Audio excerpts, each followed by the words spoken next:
sir, we'll start our Okay, program, sir, okay. if you permit Yeah. us. Okay.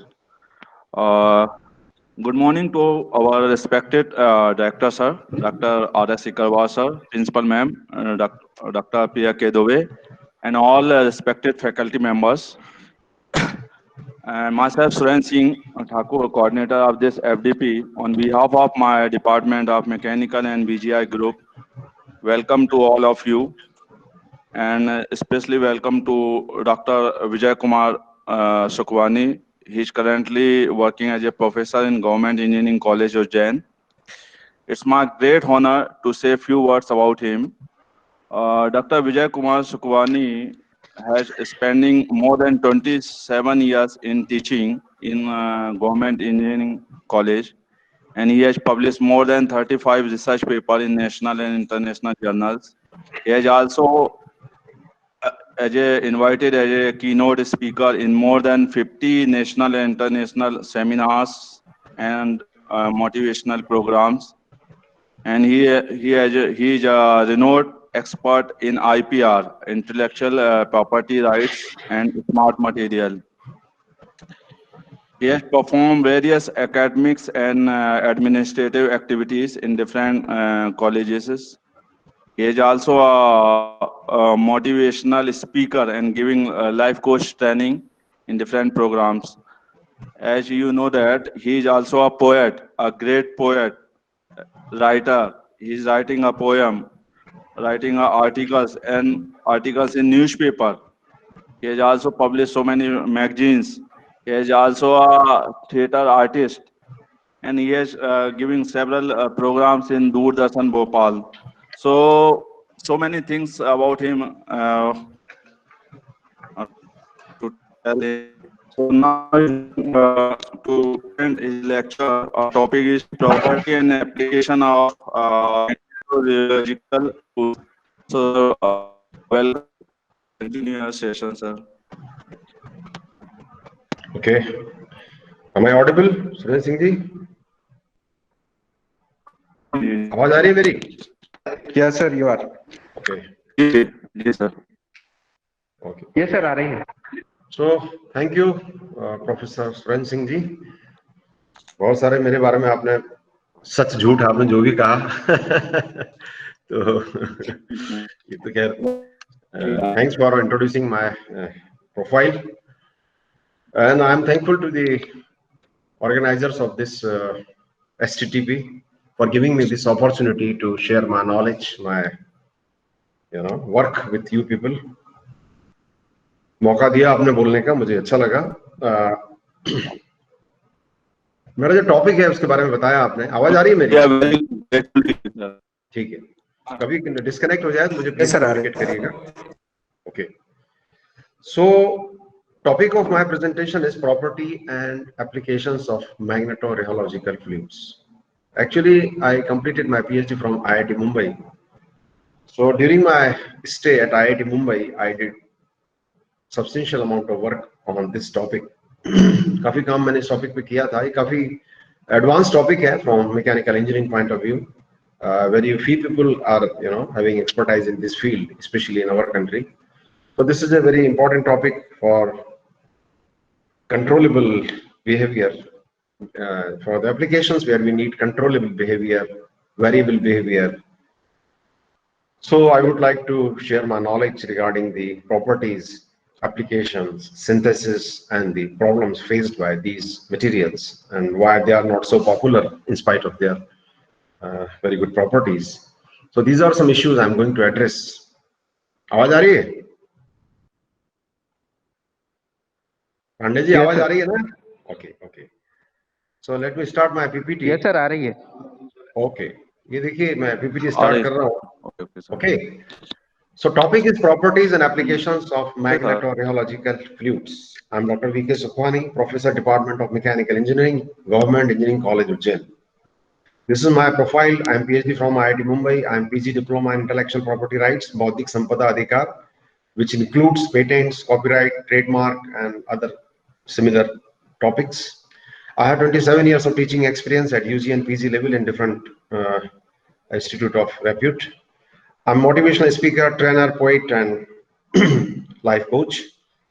This is my contact address, v1sukhmani@gmail.com, 9424878696. You can contact me. This is my website. I have my own website, drvijaysukhmani.com. You can visit my website and get recent updates regarding my activities. Similarly, this is my YouTube channel, Dr. Vijay Sukhmani. You can subscribe to my channel so that you can get the recent updates about my motivational talks, about my poetry, about my academic activities. This is brief outline of my presentation. Concept, composition and properties, applications, synthesis aspects, and important problems in these fluids and their solutions. So I would like to brief you people about the concept of this smart material, then composition, then various properties, various characteristics, various features, then various engineering applications, potential applications, and existing applications, then synthesis aspect, and then important problem these fluids are facing and what are the solutions which have been obtained, we will discuss in brief. So these are the detailed, this is the detailed outline. I would like to share abbreviations which I am going to use frequently during my presentation. Introduction to smart materials. What are MR fluids, which is topic of today's talk. Basic characteristics of these materials. What are the commercial MR fluids available in the market? What is their cost, and what are the hurdles in their applications? Applications of MR fluids in different areas of engineering, including mechanical and civil and medical science also. Synthesis of MR fluids, how they are synthesized, what are the ingredients, what is the composition, what is the procedure. Problems in MR fluids and their solutions. MR grease, it is one of the modified version of the MR fluid. And finally, one experimental study on these materials, and I would conclude my talk with conclusions. Am I audible? Yes, sir. अरे आवाज आ रही है clear? Yes, sir. Yes, sir. Okay, चलिए ये कुछ abbreviations हैं जो हम इस्तेमाल करेंगे मेरे प्रेजेंटेशन के दौरान, मैं इनका इस्तेमाल करूंगा, तो you should be familiar with these abbreviations. FF ये काफी इंपॉर्टेंट चीजें हैं. अगर आप मैकेनिकल इंजीनियर हैं तो आपको ये काफी एडवांस टॉपिक है. अगर इसका जो एक्सपोजर है, it will help you a lot for your research activities. So FF means ferrofluid. This is one of the smart material. ERF, ER electro rheological. F का मतलब है फ्लूइड, तो एफएफ मतलब फेरोफ्लूइड. ERF मतलब electro-rheological fluid. MRF, which is topic of today's talk, magneto-rheological fluid. MR grease, MR brake, MR damper. MR brake and MR damper are two important devices using MR technology. CI means carbonyl iron, EI means electrolytic iron. These are two important magnetic materials which are used as ingredient, major ingredient for the synthesis of MR fluid. SEM, VSM, PSD. These are three important characterization techniques. SEM means scanning electron microscopy, which is used for the characterization of the materials. VSM, vibrating sample magnetometer. It is a magnetic characterization technique for magnetic materials. PSD means particle size distribution. It is another characterization technique which is used frequently in the synthesis of different materials. Then NLGI means National Lubricating Grease Institute. This is a nodal their consistency measurement and different other standards which they recommend. So let us start with these smart materials. Let us see what are these smart materials, how they are important, why they are important, how they behave, and what is the basic quality of these materials, which is very important for engineering applications. So smart materials show smart behavior. Smart means controllable, means variable behavior, which can be manipulated, which can be changed, which can be controllable kind of phenomena. They have one or more properties that can be dramatically altered. ये बड़ी important चीज बताई गई यहाँ पे कि smart materials show smart behavior, controllable behavior, variable behavior. They have one or more property that can be dramatically altered in controlled fashion by external stimulus, such as stress, temperature, electric field, magnetic field. तो electric field, magnetic field, temperature, stress, इनके प्रभाव में यदि कोई अपने behaviour को dramatically change करता है, जिसको आप कंट्रोल कर सकते field, etc. So that is the smart material. Different smart materials have different properties which can be altered, such as viscosity, volume, and conductivity. ये कुछ properties है जो हम change कर सकते हैं. The property which changes, which can be altered, influences application of the smart material. तो बहुत सारी properties हैं, viscosity को change कर सकते हैं, volume को कर सकते हैं, conductivity को कर सकते हैं. Materials, smart materials market में होते हैं, उनका हम use करते हैं. Most materials have physical properties that can be altered, but not drastically. Before going for the smart materials, we should understand that all different materials have different properties which can be changed. Like when you heat oil, when oil is heated, it becomes little thinner. So viscosity changes, but that is not the smart behavior.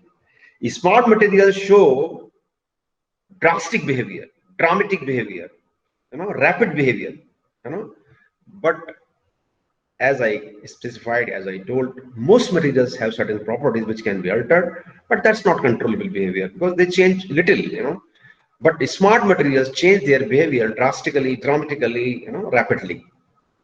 So important smart materials include magnetorheological material, MRF, electrorheological material, ERF, piezoelectric material, shape memory alloy, and there are several other smart materials. These are some smart materials, their stimulus and their response or change. In shape memory alloy, temperature is the kind of excitation, kind of stimulus, which brings change, and change will be seen in mechanical strength. Similarly, piezoelectric materials, the stimulus will be electric current and mechanical strength will be changed. In case of ER fluid, ferrofluid, and MR fluid, the stimulus will be electric field in case of ER fluid and magnetic field in case of ferrofluid or MR fluid.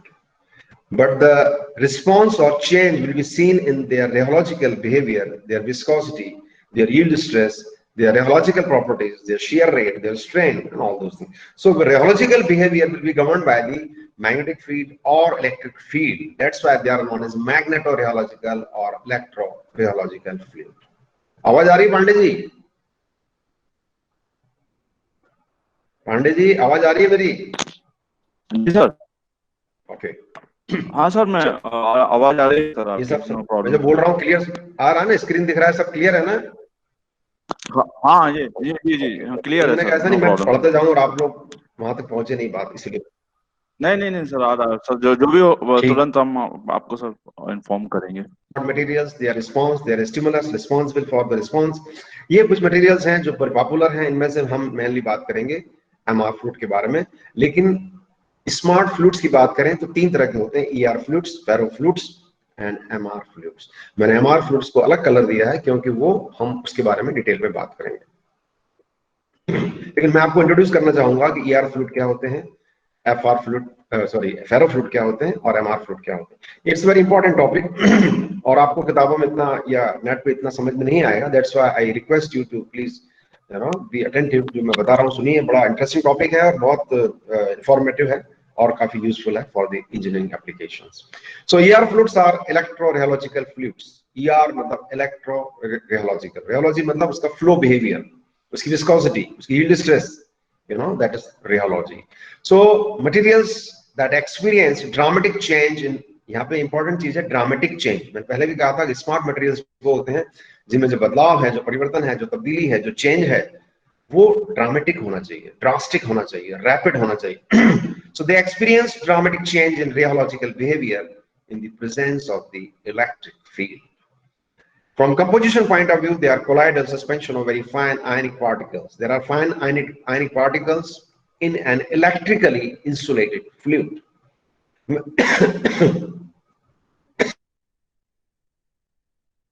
Suspended arranged into fiber network along the direction of the field. So there will be change in viscosity, change in yield stress. So they are tunable. By changing the electric field, you can change the viscosity, you can change the yield stress. So behavior can be controlled. The yield stress of ER fluid corresponds to linearly to the strength of applied field. Okay. So applied field will decide the development of the yield stress. Now ferrofluid.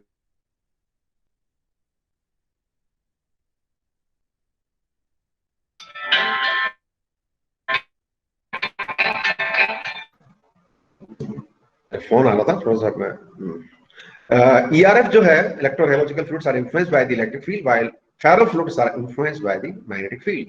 So from composition point of view, they are also smart material. From composition point of view, they are colloidal mixture composed of nano size. यहाँ पे ध्यान दीजिए nano size बताया गया है, ये important चीज है. Ferromagnetic particles, magnetic particle होंगे, nano size होंगे, suspended in a carrier fluid. Suspended in a carrier fluid, they become strongly polarized and show change in viscosity, density in the presence of magnetic field. ये magnetic field से प्रभावित होंगे, इनकी viscosity में बदलाव होगा. कब होगा? जब मैग्नेटिक फील्ड अप्लाई करेंगे. इनका जो कंपोजिशन है उसमें नैनो साइज फेरोमैग्नेटिक पार्टिकल होंगे, किसी एक कैरियर लिक्विड में होंगे. आगे हम बात करेंगे. हाउएवर, यहाँ पे एक इंपॉर्टेंट चीज देखिए, change in viscosity is small because Brownian motion of the small particle disrupt the formation of structure. यहाँ पे एक इंपॉर्टेंट चीज है, जो कि पार्टिकल नैनो पार्टिकल है, इसीलिए उनका जो ब्राउनियन मोशन होगा वो उनके डेंस स्ट्रक्चर के फॉर्मेशन में एक बाधा उत्पन्न करेगा. Change in viscosity is too small, ज्यादा नहीं होगा, सिग्निफिकेंट नहीं होगा, सब्सटेंशियल नहीं होगा, क्योंकि पार्टिकल्स नैनो साइज है. ब्राउनियन मोशन जो होगा उसका वो एक स्ट्रक्चर के फॉर्मेशन में एक हर्डल पैदा करेगा. इसीलिए ये इतने ज्यादा सक्सेसफुल नहीं हुए, क्योंकि इनमें विस्कोसिटी में ज्यादा चेंज नहीं पाया गया. यील्ड स्ट्रेस डेवलप नहीं कर पाती है, सिर्फ विस्कोसिटी को चेंज करते हैं, वो भी बहुत ज्यादा नहीं कर पाते. ठीक है. अब जो इंपॉर्टेंट चीज है जिसके बारे में हमको बात करना है वो है MR fluid.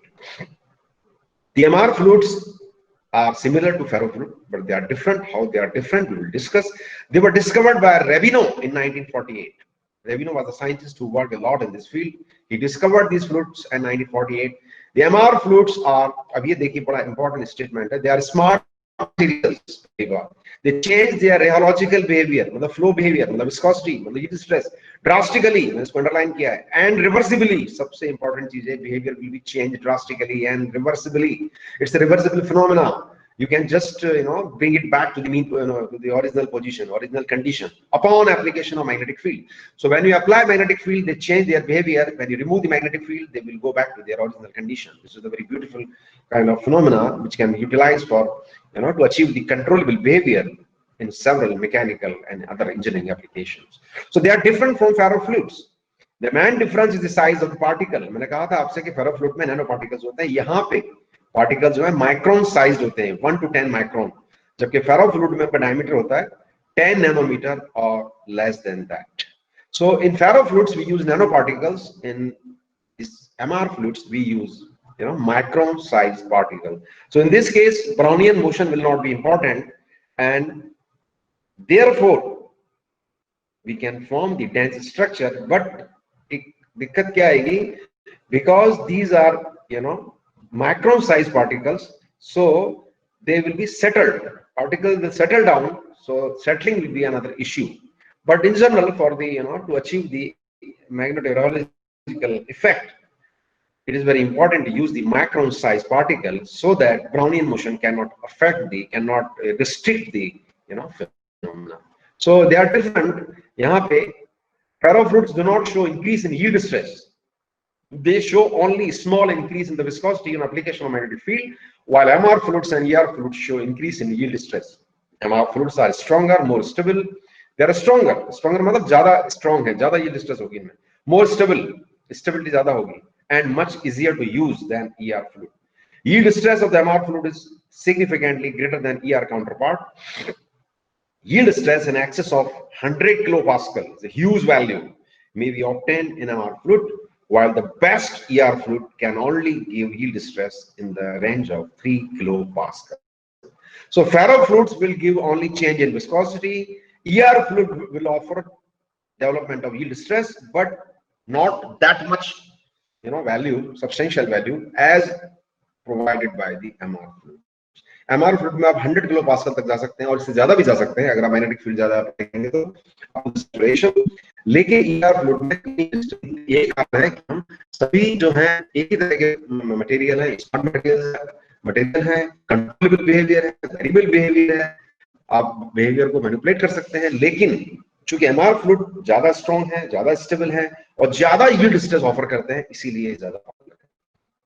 आप कंपेयर कर सकते हैं, एमआर फ्लूइड है, ईआर फ्लूइड है, फेरो फ्लूइड है। अगर आप देखें इसके जो दो कॉलम्स में दो रो बड़ी इंपॉर्टेंट है। एक तो पार्टिकल साइज, जो सेकंड रो है उसमें पार्टिकल साइज अगर आप देखें एमआर फ्लूइड में 1 to 10 माइक्रोन है, ईआर फ्लूइड में 0.1 to 10 माइक्रोन है और फेरो फ्लूइड में 2 to 10 नैनोमीटर है। वहां नैनो साइज है, इन दोनों माइक्रोन साइज पार्टिकल यूज हो रहे हैं। और आप सेकंड लास्ट रो देखें, फील्ड चेंज, जो फील्ड अप्लाई करते हैं, या वो इलेक्ट्रिक फील्ड हो, चाहे इलेक्ट्रिक फील्ड हो, चाहे मैग्नेटिक फील्ड हो, depending on the type of material, आप देखेंगे कि एमआर फ्लूइड में 100 किलो पास्कल आप हीट रेजिस्टेंस डेवलप कर पा रहे हैं, इसमें आप 10 पास्कल कर पा रहे हैं, और यहाँ पे कोई हीट रेजिस्टेंस डेवलप नहीं हो रही है, सिर्फ viscosity on application of field upon viscosity in the absence of field, है ना। ईटा ब्रैकेट में बी लिखा है, बी मतलब फील्ड फ्लक्स डेंसिटी। जब फ्लक्स डेंसिटी अप्लाई करेंगे तब जो विस्कोसिटी होगी अपॉन ऑफ स्टेट विस्कोसिटी जो होगी, इसका रेशो 2 के करीब होता है। मतलब आप 2 टाइम्स विस्कोसिटी अचीव कर सकते हैं, एक जनरल एक रेशो बताया गया। तो कहने का मतलब ये है कि इफेक्टिवनेस की बात करें तो एमआर फ्लूइड इनसे बहुत बेहतर है, दे आर मोर इन्फ्लुएंशियल। चलिए, आवाज आ रही है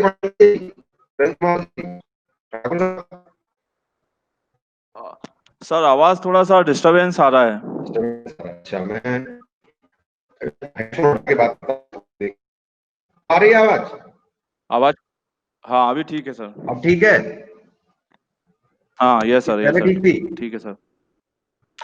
नहीं अभी ठीक है सर, पहले थोड़ा सा डिस्टरबेंस आ रहा था सर। अच्छा, वी कैन नॉट हाँ, we can not hear properly sir. Okay okay, अभी आ रही है ना? हाँ अभी आ रहा है सर, अभी आ रहा है। एक मिनट रुकिए, मैं फिर से लगाता हूँ हेडफोन। अब देखिए, आ रही है आवाज? हाँ जी सर जी। डिस्टरबेंस आ रहा है? नहीं नहीं अभी ठीक है सर, क्लियर है सर, अभी वॉइस क्लियर है? क्लियर है। ठीक है। हाँ जी सर। अब देखिए, रिसर्च ट्रेंड इन एमआर फ्लूइड्स, मैंने पहले भी कहा था कि ये बहुत हॉट टॉपिक है, बड़ा इमर्जिंग टॉपिक है इन द मैकेनिकल इंजीनियरिंग। आप देख सकते हैं 1948 में इट वाज डिस्कवर्ड बाय रेबिनो। उसके बाद शुरू में 1975 तक कुछ ज्यादा इसमें रिसर्च हुआ नहीं। 80s से लेकर 2010 तक का अगर आप देखें, मेरे पास यहीं तक के डेटा है इसमें, तो 80s के बाद इसमें काफी वर्क हुआ और 2010 तक इसमें नंबर ऑफ पेटेंट्स बहुत ज्यादा एकदम देख रहे हैं आप, चेंजेस आ गए हैं। तो जब भी कोई हम रिसर्च करते हैं तो हम उसमें, जब भी कोई रिसर्च करते हैं तो उसमें हम ये जरूर देखते हैं कि नंबर ऑफ पेटेंट्स क्या है, और नंबर ऑफ पेटेंट्स ज्यादा होते हैं तो ये पता पड़ता है उसका ट्रेंड क्या है। ठीक है, तो यहाँ दिख रहा है आपको कि ये एक इमर्जिंग एरिया है। ठीक है, आवाज आ रही है? Yes sir, yes sir. ठीक है, अब देखिए, व्हाट आर एमआर फ्लूइड्स। अभी तक हमने बात की कि एमआर फ्लूइड का मतलब मेन फीचर क्या है, क्वालिटी क्या है, वो हमने देखा। और उसका क्या हमने देखा कि कंट्रोलेबल फ्लूइड है, इसके बिहेवियर को चेंज कर सकते हैं। एप्लीकेशन ऑफ मैग्नेटिक फील्ड जब होती है तो इसका बिहेवियर चेंज होता है, विस्कोसिटी चेंज होती है, यील्ड से डेवलप होती है, और फ्लो बिहेवियर चेंज होता है। मतलब ये इसको सॉलिड से लिक्विड से सॉलिड, सॉलिड से लिक्विड आप कर सकते हैं। और फील्ड अप्लाई करेंगे तो पहले इनिशियली लिक्विड होगा, तो फील्ड अप्लाई करेंगे तो इट बिकम सॉलिड। और कितना सॉलिड होगा ये डिपेंड करेगा कि आप कितनी फील्ड अप्लाई कर रहे हैं। तो इसी को मैं अब थोड़ा सा एक बेसिक से डिफाइन कर रहा हूं। MR fluids are suspensions of micron sized soft magnetic particles. तो माइक्रोन साइज पार्टिकल है, पहले ही बात कर चुके हैं। सॉफ्ट मैग्नेटिक पार्टिकल है क्योंकि हम इसको रिवर्सिबल फिनोमेना की तरह मान के चलते हैं। तो मतलब ये है कि जब हम फील्ड हटाएं तो ये वापस नॉन मैग्नेटिक बिहेवियर होना चाहिए, और जब फील्ड अप्लाई करें तो ये सॉलिड में कन्वर्ट हो जाए। तो micron size soft magnetic particles, so MR fluids are suspensions of micron sized soft magnetic particles in a non magnetic carrier liquid, carrier medium। किसी भी आप फ्लूइड में, चाहे वो कोई भी कॉमन लुब्रिकेंट हो, मिनरल ऑयल हो, सिंथेटिक ऑयल हो, अल्कोहल हो, ग्लाइकोल हो, वाटर हो, आप कुछ भी ले सकते हैं। उसमें अगर आप मैग्नेटिक पार्टिकल लेंगे, डालेंगे, और उसका एक प्रोसीजर है मैं बताऊंगा आपको, उससे आप सिंथेसाइज करेंगे, तो जब भी आप फील्ड अप्लाई करेंगे तो वो मैग्नेटिक एमआर फ्लूइड की तरह बिहेव करेगा। In off state they behave like Newtonian fluid. Off state का मतलब है जब फील्ड अप्लाई नहीं किया है तो इस सामान्य लुब्रिकेंट की तरह बिहेव करेंगे, न्यूटोनियन लिक्विड की तरह बिहेव करेंगे, और उनकी विस्कोसिटी काफी कम होगी, 0.1 to 1 pascal second. Now when field is applied under the influence of magnetic field, particles polarize and form chain like structure, column like structure parallel to the applied field। इसका मतलब particles will align themselves in the direction of magnetic field and they will form the column like structure, chain like structure, density will increase, there will be formation of dense structure which will increase the apparent viscosity 10 to the power 5 to 10 to the power 6 times. इतना ज्यादा बदलाव viscosity में होगा, which results in the development of yield stress of the order of 0 to 100 kilopascal. 0 से मतलब जब field नहीं है तो 0 होगा, और जब फील्ड सिग्निफिकेंट फील्ड अप्लाई करेंगे तो 100-150 पास्कल तक हम जा सकते हैं। ये एमआर फ्लूइड्स होते हैं। आप देख सकते हैं यहाँ पे पहले वाले कॉलम में अगर आप देखें तो particles are randomly oriented, there is no magnetic field, they are randomly oriented. In next figure, जो राइट साइड में आप फिगर देख रहे हैं, डायग्राम देख रहे हैं, वहां पे दिखाया गया है कि फील्ड अप्लाई की गई है, H is the magnetic field. सारे पार्टिकल्स H के डायरेक्शन में अलाइन हो जाते हैं, एक कॉलम फॉर्म करते हैं, चेन फॉर्म करते हैं और एक डेंस स्ट्रक्चर फॉर्म करते हैं, जो कि आपको नीचे दिख रहा है। तो होता क्या है, in the absence of magnetic field, particles which are magnetic, they are randomly oriented, but once you apply the field, the particles will align themselves in the direction of magnetic field as shown in figure, and they will form a column like structure, chain like structure, which will increase the viscosity, which will increase the density, which will enhance the yield stress. So this is the mechanism of MR fluids. The viscosity change is rapid and completely reversible. मैंने आपसे कहा कि जैसे ही आप field apply करेंगे within milliseconds ये solid में कन्वर्ट हो जाएगा, लिक्विड। जैसे ही कन्वर्ट होगा तो ये चेंज जो है, इसीलिए इसको रैपिड कहा गया है। जैसे ही आप फील्ड हटाएंगे it will go back to the liquid condition, इसीलिए कहा गया है completely reversible. The viscosity change is rapid and completely reversible, rapid and completely reversible, बड़ी इंपॉर्टेंट चीज है। This can be used to bring controllability in operation and engineering applications. ये जो change है, रैपिड है, रिवर्सिबल है, ड्रामेटिक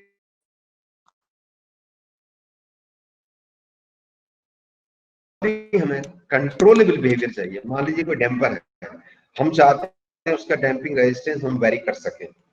मान लीजिए कोई ब्रेक है, उसमें हम चाहते हैं ब्रेकिंग टॉर्क को हम वेरी कर सकें। मान लीजिए कोई क्लच है, मान लीजिए कोई है, जहां भी आप चाहते हैं कि आप चेंज चाहते हैं जो कि कंट्रोलेबल हो, जिसको आप मैनिपुलेट करके एप्लीकेशन में उसका फायदा ले सकें, वहां पे आप इस फ्लूइड को इस्तेमाल कर सकते हैं। So this feature, this characteristic, this property will be utilized to bring the controllability in the operation. Okay, आगे देखते हैं। आप देख सकते हैं यहाँ पे, ये आपको फिगर इसमें डायग्राम में दिख रहा है, फोटोग्राफ बराबर। ये पहले वाले फोटोग्राफ में आप देखें तो ये लिक्विड की तरह बिहेव कर रहा है। जैसे ही एक मैग्नेट उसके पास लाया गया तो ये एक पेस्ट की तरह हो गया, बहुत कम फील्ड लगाई गई है, फील्ड बढ़ा देंगे तो ये सॉलिड हो जाएगा। ठीक है, और इसको आगे देखिए आप, यहाँ पे लेफ्ट साइड में आप देखें तो एक पेस्ट की तरह है, और राइट साइड में आप देखें तो सॉलिड की तरह हो गया, क्योंकि फील्ड अप्लाई की गई है। और कम फील्ड होगी, यहाँ जितनी कम फील्ड होगी लिक्विड की तरह बिहेव करेगा, जितनी फील्ड अप्लाई करते जाएंगे वो सॉलिड की तरह बिहेव करेगा। ठीक, उसको बोलते हैं मैग्नेटो रेयोलॉजिकल, क्योंकि मैग्नेटिक फील्ड की वजह से इसकी रेयोलॉजी, इसका फ्लो बिहेवियर, इसकी विस्कोसिटी, इसकी यील्ड स्ट्रेस, ये सब चेंज हो रहे हैं और रिवर्सिबल मैनर में हो रहे हैं, ड्रास्टिक फैशन में हो रहे हैं, ड्रामेटिक फैशन में हो रहे हैं, मिली सेकेंड्स में हो रहा है। इसीलिए ये बड़े इंपॉर्टेंट फ्लूइड्स है। अगर हम कंपोजिशन पॉइंट ऑफ व्यू से देखें, typical MR fluid consist of 20 to 40% by volume. अब देखिए जो परसेंटेज है वॉल्यूम में भी बता सकते हैं और वेट परसेंटेज भी बता सकते हैं। तो यहाँ मैं वॉल्यूम में बता रहा हूँ, आप ध्यान दीजिएगा। 0.2 to 0.4 इसका पार्टिकल वॉल्यूम फ्रिक्शन है, यानी कि वॉल्यूम की दृष्टि से इसका परसेंटेज जो है पार्टिकल का वो 20 to 40% है, बाकी लिक्विड होगा और कुछ एडिटिव्स रहेंगे। Size of the particle 1 to 10 micron, suspended in a non-magnetic liquid which may be mineral oil, synthetic oil, water, glycol, alcohol, or any other common lubricant, any other common oil you can use. Am I audible?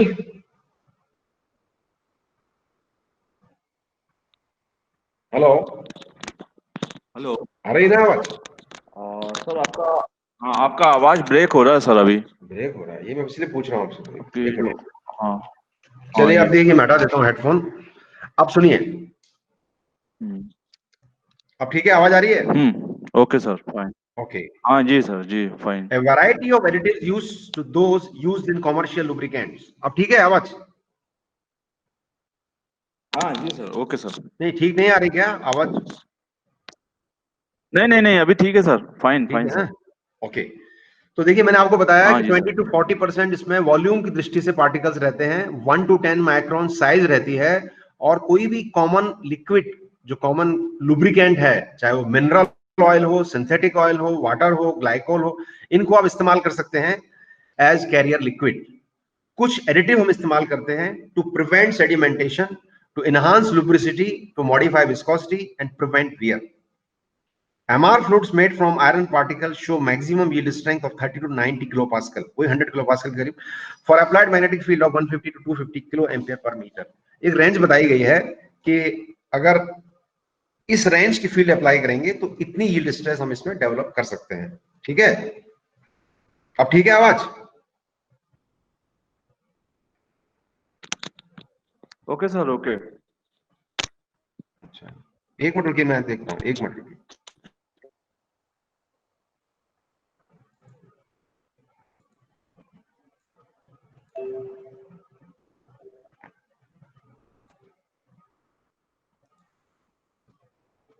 हमारी आवाज हाँ sir. अब ठीक है? Yes yes sir, yes sir. Okay, ठीक तो है आपने सर। देखा, ओके, ये आपने देखा कि 20 to 40% जो है इसका पार्टिकल वॉल्यूम फ्रिक्शन है, 1 to 10 माइक्रोन्स की साइज है पार्टिकल्स की। कैरियर लिक्विड ये कोई भी इस्तेमाल कर सकते हैं, इवन कॉमन वाटर यूज कर सकते हैं, ग्लाइकोल यूज कर सकते हैं, कोई भी ऑयल आप यूज कर सकते हैं। कुछ एडिटिव इसमें ऐड करते हैं, और मैंने बताया आपको कि जब 150 से 250 किलो एम्पियर पर मीटर हम फील्ड अप्लाई करेंगे तो अराउंड 30 to 100 किलो पास्कल आपको यील्ड स्ट्रेस मिलेगी। अगर इनके बिहेवियर की बात करें तो इन ऑफ स्टेट, देखिए क्लियर समझ लीजिए, ऑफ स्टेट का मतलब है जब फील्ड अप्लाई नहीं की है हमने। ठीक है, ऑन स्टेट का मतलब है जब फील्ड अप्लाई की है। ये बातें क्लियर होना चाहिए। जब ऑफ स्टेट होगा तो न्यूटन्स लॉ अप्लाई होगा, मतलब tau will be eta gamma dot, shear stress will be directly proportional to the shear rate. ठीक है, and eta will be the constant of proportionality, viscosity. लेकिन जब आप फील्ड अप्लाई कर देंगे तो MR fluid show non Newtonian behaviour. When magnetic field is applied the viscosity increases, the larger the field strength the larger the viscosity. जितनी ज्यादा field apply करेंगे viscosity में उतना ही बदलाव होगा और यील्ड स्ट्रेस ज्यादा डेवलप होगी। तो नॉन न्यूटोनियन बिहेवियर होगा जब फील्ड अप्लाई करेंगे, तो फील्ड अप्लाई नहीं करेंगे तो इसमें न्यूटोनियन फ्लूइड की तरह बिहेव करेगी, कॉमन लिक्विड की तरह। अब इसमें दो रिजीम होते हैं, pre yield and post yield. Pre yield का मतलब है जब वो सॉलिड की तरह बिहेव करेगा तो हुक्स लॉ अप्लाई कर सकते हैं हम। ठीक है, पहले फिगर में आपको दिख रहा है। और पोस्ट यील्ड का मतलब है जब वो फील्ड अप्लाई कर दिया हमने तो एक विस्कस लिक्विड की तरह, विस्कस फ्लूइड की तरह बिहेव करेगा। ये कुछ मॉडल्स हैं जो लोगों ने दिए हैं। किसी ने बताया कि ये, जैसा कि मैंने बताया, नॉन न्यूटोनियन बिहेवियर है। तो नॉन न्यूटोनियन है तो कौन सा मॉडल उसको कैप्चर करेगा? कुछ लोगों ने कहा कि बिंगम मॉडल। बिंगम मॉडल ये कहता है कि tau is equal to tau Y D plus eta gamma dot. Eta gamma dot तो पहले भी था, इसमें टाउ वाई डी ऐड हो गया है। इसका मतलब क्या है अभी देखेंगे अपन। किसी ने बताया हर्शल बकले मॉडल, किसी ने कहा power law, Casson equation, cross model. ये कुछ मॉडल हैं जो लोगों ने सजेस्ट किए। ठीक है, अब इसमें सबसे अधिक कौन सा काम का है वो हम देखेंगे अभी। उसका जो बिहेवियर है डिफरेंट मॉडल के द्वारा लोगों ने सजेस्ट किया है। ठीक है, आ रही आवाज? Yes sir, yes sir. अब आ रही है? ये ठीक है, ये हाँ ठीक है, जी पहले सर, ठीक थी। आ रही है।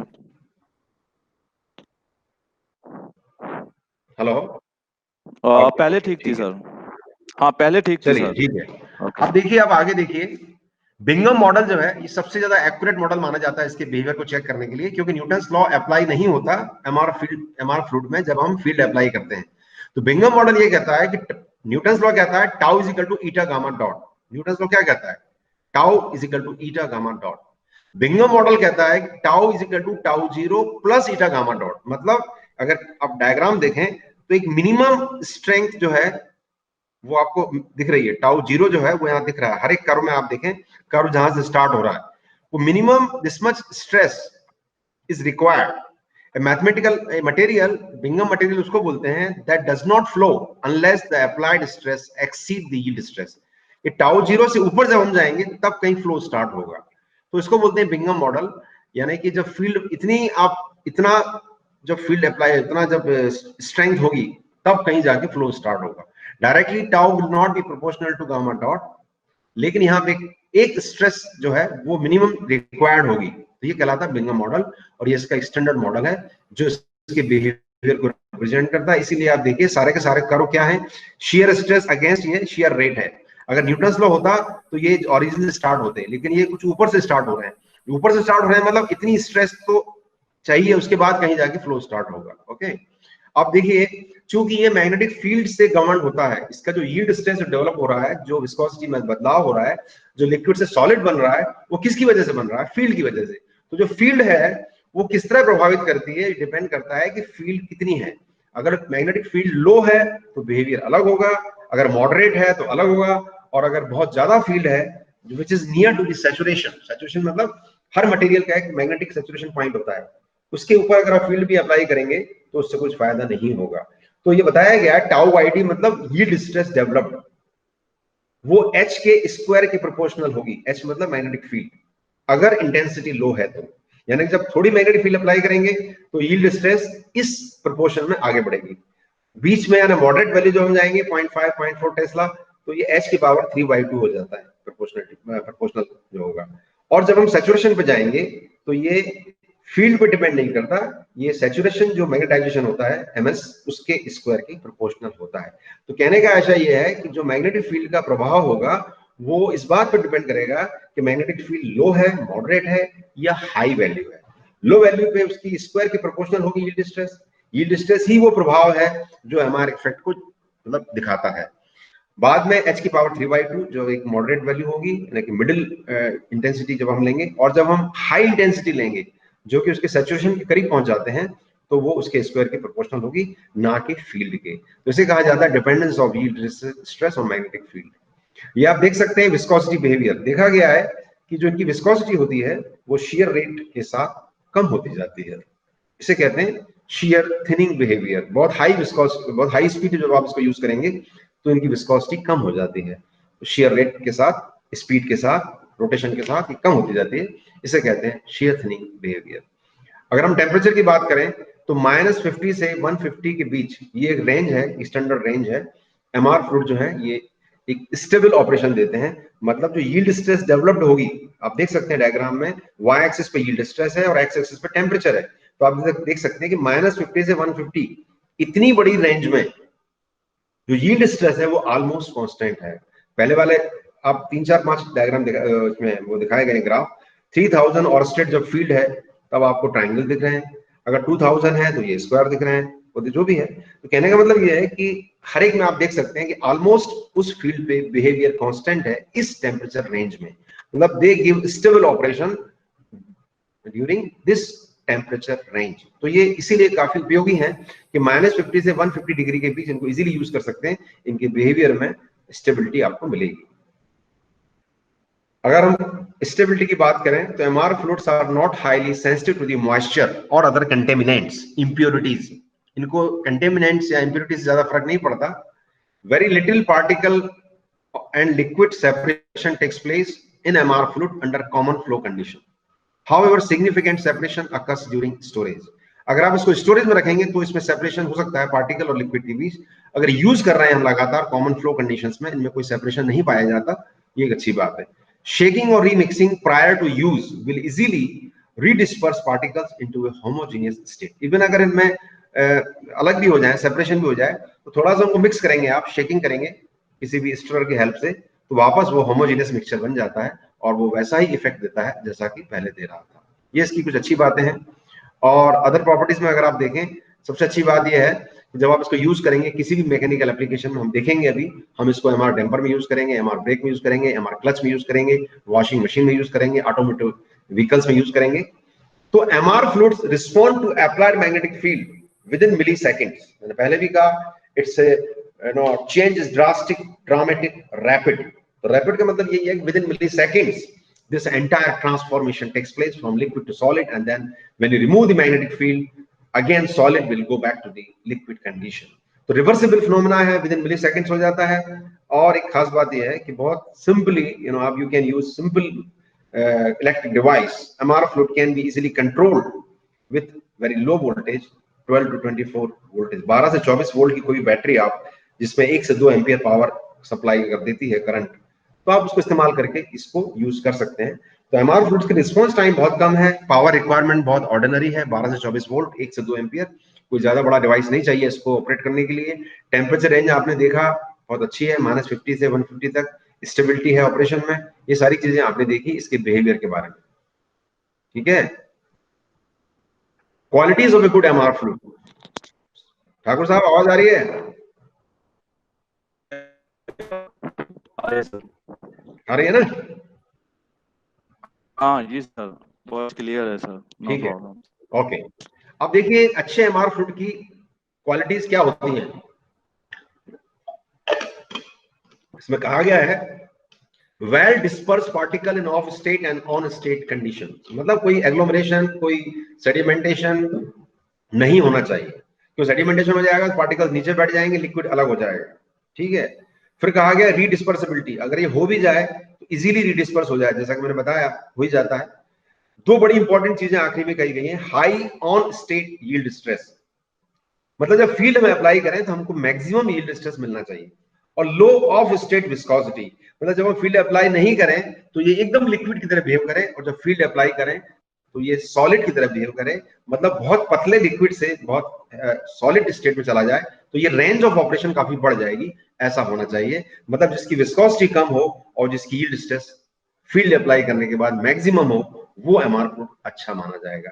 यानी कि उसमें कोई सेडिमेंटेशन पार्टिकल का नहीं होना चाहिए, पार्टिकल के बीच कोई एग्लोमेरेशन नहीं होना चाहिए, रीडिस्पर्सिबिलिटी होना चाहिए, यील्ड स्ट्रेस बहुत ज्यादा होना चाहिए जब हम फील्ड अप्लाई करें, और जब फील्ड अप्लाई करें तो यील्ड स्ट्रेस ज्यादा हो, फील्ड हटा दें तो विस्कोसिटी मिनिमम हो। ये कुछ खास बातें हैं किसी अच्छे एमआर फ्लूइड की।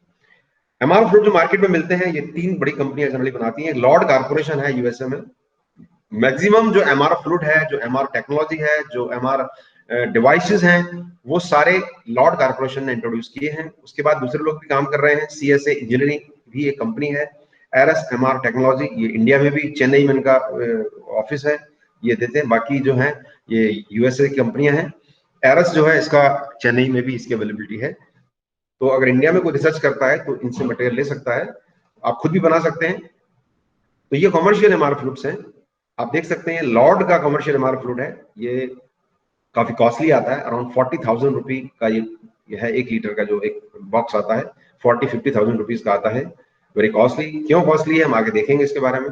ये जो मैंने बताया एरस एमआर टेक्नोलॉजी है, उनके द्वारा डैम्पर के लिए स्पेसिफिकली इन्होंने एमआर फ्लूइड बनाया है, सिंथेसाइज किया है, ये वो है एमआर टेक्नोलॉजी एरस, ये लॉर्ड का है।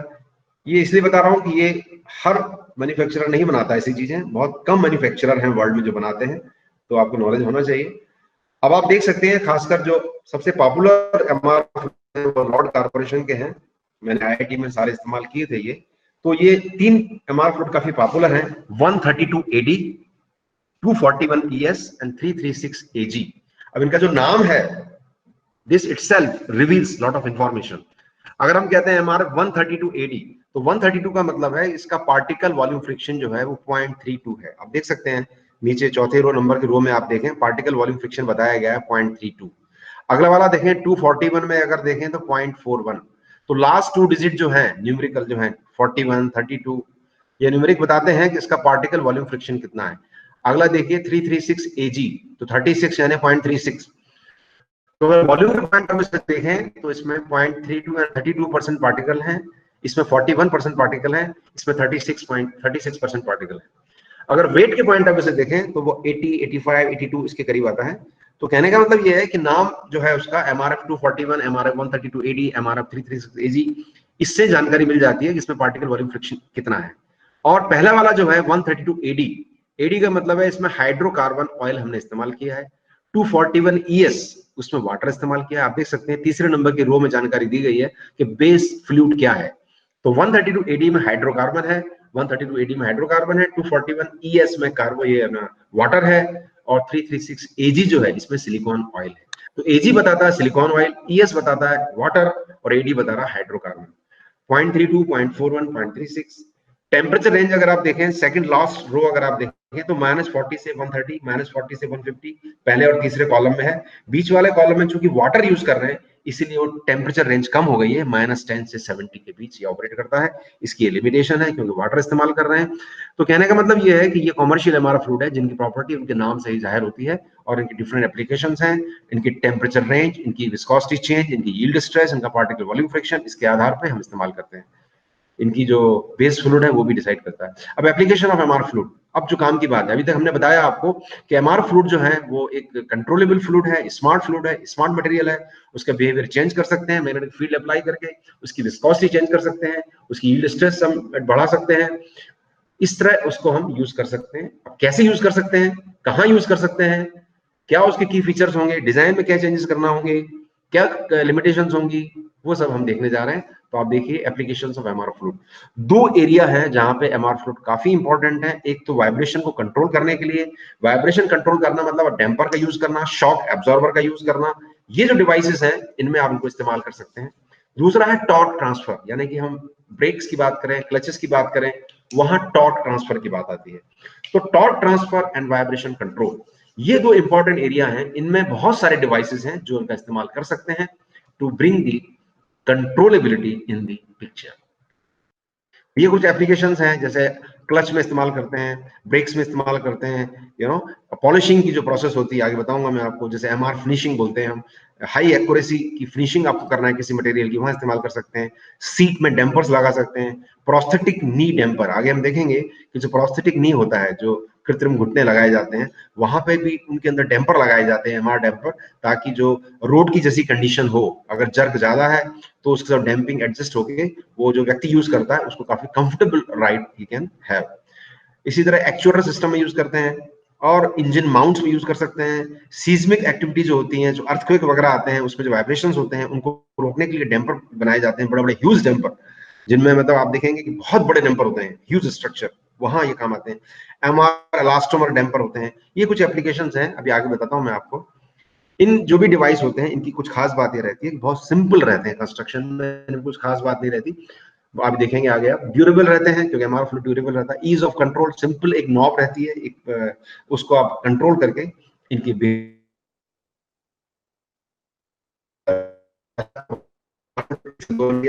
स्मूथ एक्शन रहता है, फास्ट रिस्पांस रहता है। मैंने पहले ही बताया आपको कि मिली सेकंड में ये फिनोमेना अचीव कर सकते हैं हम, तो फास्ट रिस्पांस है। ईज ऑफ इंस्टॉलेशन, इजीली इस डिवाइस को कहीं भी इंस्टॉल कर सकते हैं। और सबसे बड़ी चीज है ऑलमोस्ट लीनियर कैरेक्टरिस्टिक। किसी भी कंट्रोलेबल बिहेवियर में अगर बिहेवियर लीनियर नहीं है तो वो अच्छा नहीं माना जाता। यहाँ पे लीनियर बिहेवियर है, ये बड़ी इंपॉर्टेंट चीज है। तो सिंपल कंस्ट्रक्शन है, ड्यूरेबिलिटी है, ईज ऑफ कंट्रोल है, लो पावर कंजम्पशन है, लीनियर बिहेवियर है, ईज ऑफ इंस्टॉलेशन है, ये सारी चीजें इसकी खूबी है। आगे देखिए, सबसे इंपॉर्टेंट बात यह है कहां इस्तेमाल होगा देखेंगे। उसके पहले हम देख लें इसके जो मोड ऑफ ऑपरेशन है। दो मोड होते हैं, एक होता है वाल मोड, एक होता है शेयर मोड। तो वाल मोड का मतलब है जैसे डैम्पर है, शॉक एब्जॉर्बर है, ये सब वाल मोड में काम करते हैं एमआर फ्लूइड। और जहां क्लचेस हैं, ब्रेक्स है, जहां पे शेयरिंग है, जहां पे रिलेटिव आप देख रहे हैं रिलेटिव डिस्प्लेसमेंट है, वहां पे ये शेयर मोड कहलाता है। कभी कभी इसका कॉम्बिनेशन भी इस्तेमाल करते हैं। तो MR fluids, MR devices can use valve mode और शेयर मोड और combination of these two. How, let us see in next slide. आप देख सकते हैं डैम्पर की अगर हम बात करें तो ऑर्डिनरी डैम्पर में क्या होता है, एक पिस्टन होता है, एक सिलेंडर के अंदर मूव करता है, अंदर एक लिक्विड होता है।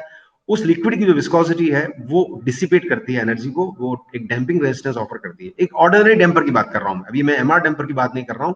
हम जानते हैं कि piston move in a cylinder due to vibrations which are to be damped. जब वाइब्रेशंस को रोकना है तो पिस्टन जो है वो मूव करता है बिकॉज ऑफ दोज वाइब्रेशंस। और वो पिस्टन को रोकता है वो विस्कोसिटी, वो विस्कस रेजिस्टेंस, वो डैम्पिंग रेजिस्टेंस, जो कि सिलेंडर के अंदर जो लिक्विड है उसकी विस्कोसिटी। तो ये जनरली हम क्या करते हैं, ऐसा करते हैं। लेकिन अब हम एमआर डैम्पर में क्या कर सकते हैं, आप देखें, अगर इसको देखें तो क्या है, इसमें वही सिलेंडर है, वही पिस्टन है, इसमें एमआर फ्लूइड हमने इंट्रोड्यूस कर दिया है और पिस्टन को हमने कॉइल रैप कर दी है जिससे वो इलेक्ट्रोमैग्नेट की तरह बिहेव कर रहा है। तो जब हम करंट सप्लाई करेंगे तो इलेक्ट्रोमैग्नेट एक्टिवेट होगा, जो एमआर फ्लूइड है वो इन्फ्लुएंस होगा, पार्टिकल्स जो है वो अलाइन होंगे, डेंस स्ट्रक्चर बनेगा, लिक्विड से सॉलिड बनेगा और उसका डैम्पिंग रेजिस्टेंस बढ़ जाएगा। जब आप फील्ड हटा देंगे तो डैम्पिंग रेजिस्टेंस कम हो जाएगा। तो जितनी आप फील्ड अप्लाई करेंगे उतना ही डैम्पिंग रेजिस्टेंस बढ़ता जाएगा। आप desired kind of damping resistance achieve कर सकते हैं। जितनी फील्ड आप बढ़ाते जाएंगे डैम्पिंग रेजिस्टेंस बढ़ता जाएगा, कम करते जाएंगे कम होता जाएगा। So you can achieve the variable damping बस just by using a simple knob which can regulate the current to the magnet. Magnet will get activated, electromagnet है वो एक्टिवेट होगा, वो पार्टिकल्स को इन्फ्लुएंस करेगा, वहां से कॉलम स्ट्रक्चर बनेगा, पार्टिकल्स का चेन स्ट्रक्चर बनेगा along the direction of the magnetic field. तो इस प्रकार आप एमआर फ्लूइड डाल के डैम्पिंग को चेंज कर सकते हैं, ये एक बड़ी इंपॉर्टेंट फीचर है। आप देख सकते हैं हमें डैम्पिंग क्यों चाहिए। आवाज आ रही है ठाकुर साहब? ओके, समझ में आ रहा है मैं क्या बता रहा हूँ? जी जी जी सर। ओके, तो पहली बात अभी मैंने आपसे कहा कि हम इसमें एमआर फ्लूइड को इंट्रोड्यूस करके किसी भी पिस्टन सिलेंडर अरेंजमेंट में जब हम एमआर फ्लूइड को इंट्रोड्यूस करेंगे और जब इलेक्ट्रोमैग्नेट को हम एक्टिवेट करेंगे तो इलेक्ट्रोमैग्नेट की वजह से फील्ड जनरेट होगी, फील्ड की वजह से पार्टिकल जो है वो लिक्विड से सॉलिड में कन्वर्ट होंगे और उसका डेंस स्ट्रक्चर बन जाएगा, उसका डैम्पिंग रेजिस्टेंस बढ़ जाएगा। तो डैम्पिंग रेजिस्टेंस को बढ़ा सकते हैं, कम कर सकते हैं, जीरो कर सकते हैं, एक्सट्रीम कर सकते हैं, ये सब हम कर सकते हैं। लेकिन हम ऐसा क्यों करना चाहते हैं, ये बड़ी इंपॉर्टेंट चीज है। हमें डैम्पिंग क्यों चाहिए, why we need variable damping. तो अगर आपने वाइब्रेशन अगर पढ़ा हो तो इसमें आपने देखा होगा एक कर्व होता है, उसको बोलते हैं ट्रांसमिसिबिलिटी कर्व। यहाँ पे क्या होता है, ये कर्व है transmissibility against frequency ratio, omega by omega n हमने लिया है एक्स एक्सिस पे और वाई एक्सिस पे लिया है ट्रांसमिसिबिलिटी रेशियो। तो जो ट्रांसमिसिबिलिटी होती है अगर आप देखें तो ये कर्व दो भागों में बांट सकते हैं। एक बार आप देखते हैं सारे कर्व एक लाइन के नीचे जा रहे हैं, वो वैल्यू जो है टी आर की वैल्यू 1 है। जहां पे ट्रांसमिसिबिलिटी 1 है वहां पे एक लाइन है, उस लाइन के ऊपर सारे कर्व हैं और आगे जाके सारे कर्व नीचे हो जाते हैं। अगर आप देखें पहले वाले जोन की बात करें जिसमें फ्रीक्वेंसी रेशियो यानी कि ओमेगा बाई ओमेगा एन जो एक्स एक्सिस पे दिखाया गया है, वो जीरो से आप स्टार्ट करें तो 1 और 2 के बीच यानी कि √2, तो जीरो से √2 तक एक बिहेवियर दिख रहा है आपको और √2 के बाद दूसरा बिहेवियर दिख रहा है। यानी कि जीरो से √2 के बीच अगर आप देखें तो आपको बहुत सारे कर्व दिख रहे हैं जो कि लाइन के ऊपर है। वहां पे आप डैम्पिंग देखें, जीटा बताया गया है, डैम्पिंग 0 है, 0.125 है, 0.25 है, 0.5 है, 1 है, 2 है। यहाँ पे अगर आप देखें तो डैम्पिंग जो है जब जब वो बढ़ती जा रही है तो वाइब्रेशंस कम होते जा रहे हैं। आप ध्यान दीजिए, 0 है तो पीक दिख रहा है आपको, 0.125 पे पीक थोड़ा सा कम हुआ, 0.25 पे और कम हुआ, 1 पे कम हुआ, 2 पे और कम हुआ। तो यहाँ पे डैम्पिंग फेवरेबल है। ऑन दी अदर हैंड अगर आप देखें जब हाई स्पीड पे जा रहे हैं, जब ओमेगा बाई ओमेगा √2 से ज्यादा है, तो जब आप देखें वाइब्रेशंस जो है वो जीटा की वैल्यू जब ज्यादा है तो वाइब्रेशंस आपको ज्यादा मिल रहे हैं, यानी यहाँ पे डैम्पिंग फेवरेबल नहीं है। यानी एक ही डिवाइस में डैम्पिंग हमें शुरू में जो फायदा करती है बाद में वो फायदा नहीं कर रही बल्कि नुकसान कर रही है। इसीलिए हम चाहते हैं कि हमारे पास ऐसा कोई डिवाइस हो जो डैम्पिंग को वेरिएबल बना सके, डैम्पिंग जब हम चाहें कम कर दें, जब हम चाहें बढ़ा सके। अगर हम स्टैटिक डैम्पर यूज करेंगे तो ये पॉसिबल नहीं है। एमआर डैम्पर में ये पॉसिबिलिटी है कि आप जब चाहें करंट को जीरो कर दें, फील्ड को जीरो कर दें, तो आपको डैम्पिंग जीरो हो जाएगी। करंट को मैक्सिमम कर दें या जितना भी आप चाहते हैं उतना कर दें, फील्ड उतनी मिल जाएगी। तो कहने का मतलब ये है कि देखा गया है कि जो मैकेनिकल डिवाइसेस होते हैं वो लो स्पीड पे डैम्पिंग उनमें फायदा करती है, हाई स्पीड पे डैम्पिंग फायदा नहीं करती। तो हाई स्पीड पे हम चाहेंगे कि इसको डैम्पर को हम ऑफ कर दें, तो ऑफ करना संभव है एमआर डैम्पर में, स्टैटिक डैम्पर में नहीं है। यही एमआर डैम्पर की खूबी है जो उसको इंपॉर्टेंट बनाती है। चलिए आगे देखते हैं एमआर डैम्पर कहां इस्तेमाल होते हैं। आप देखिए 4 इंपॉर्टेंट एप्लीकेशन है। एक तो ऑटोमोटिव में यानी कि व्हीकल्स में इस्तेमाल कर सकते हैं, बिल्डिंग एंड ब्रिजेस में, बहुत बड़ी बिल्डिंग्स होती हैं, बहुत बड़े ब्रिजेस होते हैं, वहां पे जब अर्थक्वेक आता है, जब सीस्मिक एक्टिविटी होती है, बहुत वाइब्रेशंस होते हैं, वो कोलैप्स हो जाते हैं, वहां पे हम एमआर डैम्पर यूज कर सकते हैं। जब हम फील्ड बहुत ज्यादा अप्लाई कर देंगे तो बहुत आपको डैम्पिंग मिलेगी और आप इस तरह की एक्टिविटी को रोक सकते हैं। एमआर डैम्पर इन वॉशिंग मशीन, अभी हम देखेंगे वॉशिंग मशीन में कैसे हेल्प करते हैं। MR damper for human prosthetic knee, मैंने आपको बताया था कि जो प्रोस्थेटिक नी होता है, जो कृत्रिम घुटना होता है, आजकल आप देखते हैं लोग यूज करते हैं, उनको एमआर डैम्पर के लगाने से काफी कंफर्ट हो जाता है। वो कैसे होता है हम देखेंगे, ठीक है। तो 4 इंपॉर्टेंट एप्लीकेशन है, ऑटोमोटिव एप्लीकेशंस हैं, बिल्डिंग ब्रिजेस हैं, यानी बड़े स्ट्रक्चर जो होते हैं, वॉशिंग मशीन है, ह्यूमन प्रोस्थेटिक नी, ठीक है। ये आप देख सकते हैं व्हीकल्स में जो हम डैम्पर यूज करते हैं उनमें क्या होता है। देखिए यहाँ पे अगर आप देखें लाल रंग डायग्राम को, जो पिस्टन की बॉडी है उसी में कॉइल को इंसर्ट किया गया। देखिए ये पिस्टन रॉड आपको दिख रही है, उसके ऊपर लाल रंग का आपको पिस्टन बॉडी दिख रही है, उसमें कॉइल बना दी गई है और व्हाइट रंग का आपको एमआर फ्लूइड दिख रहा है।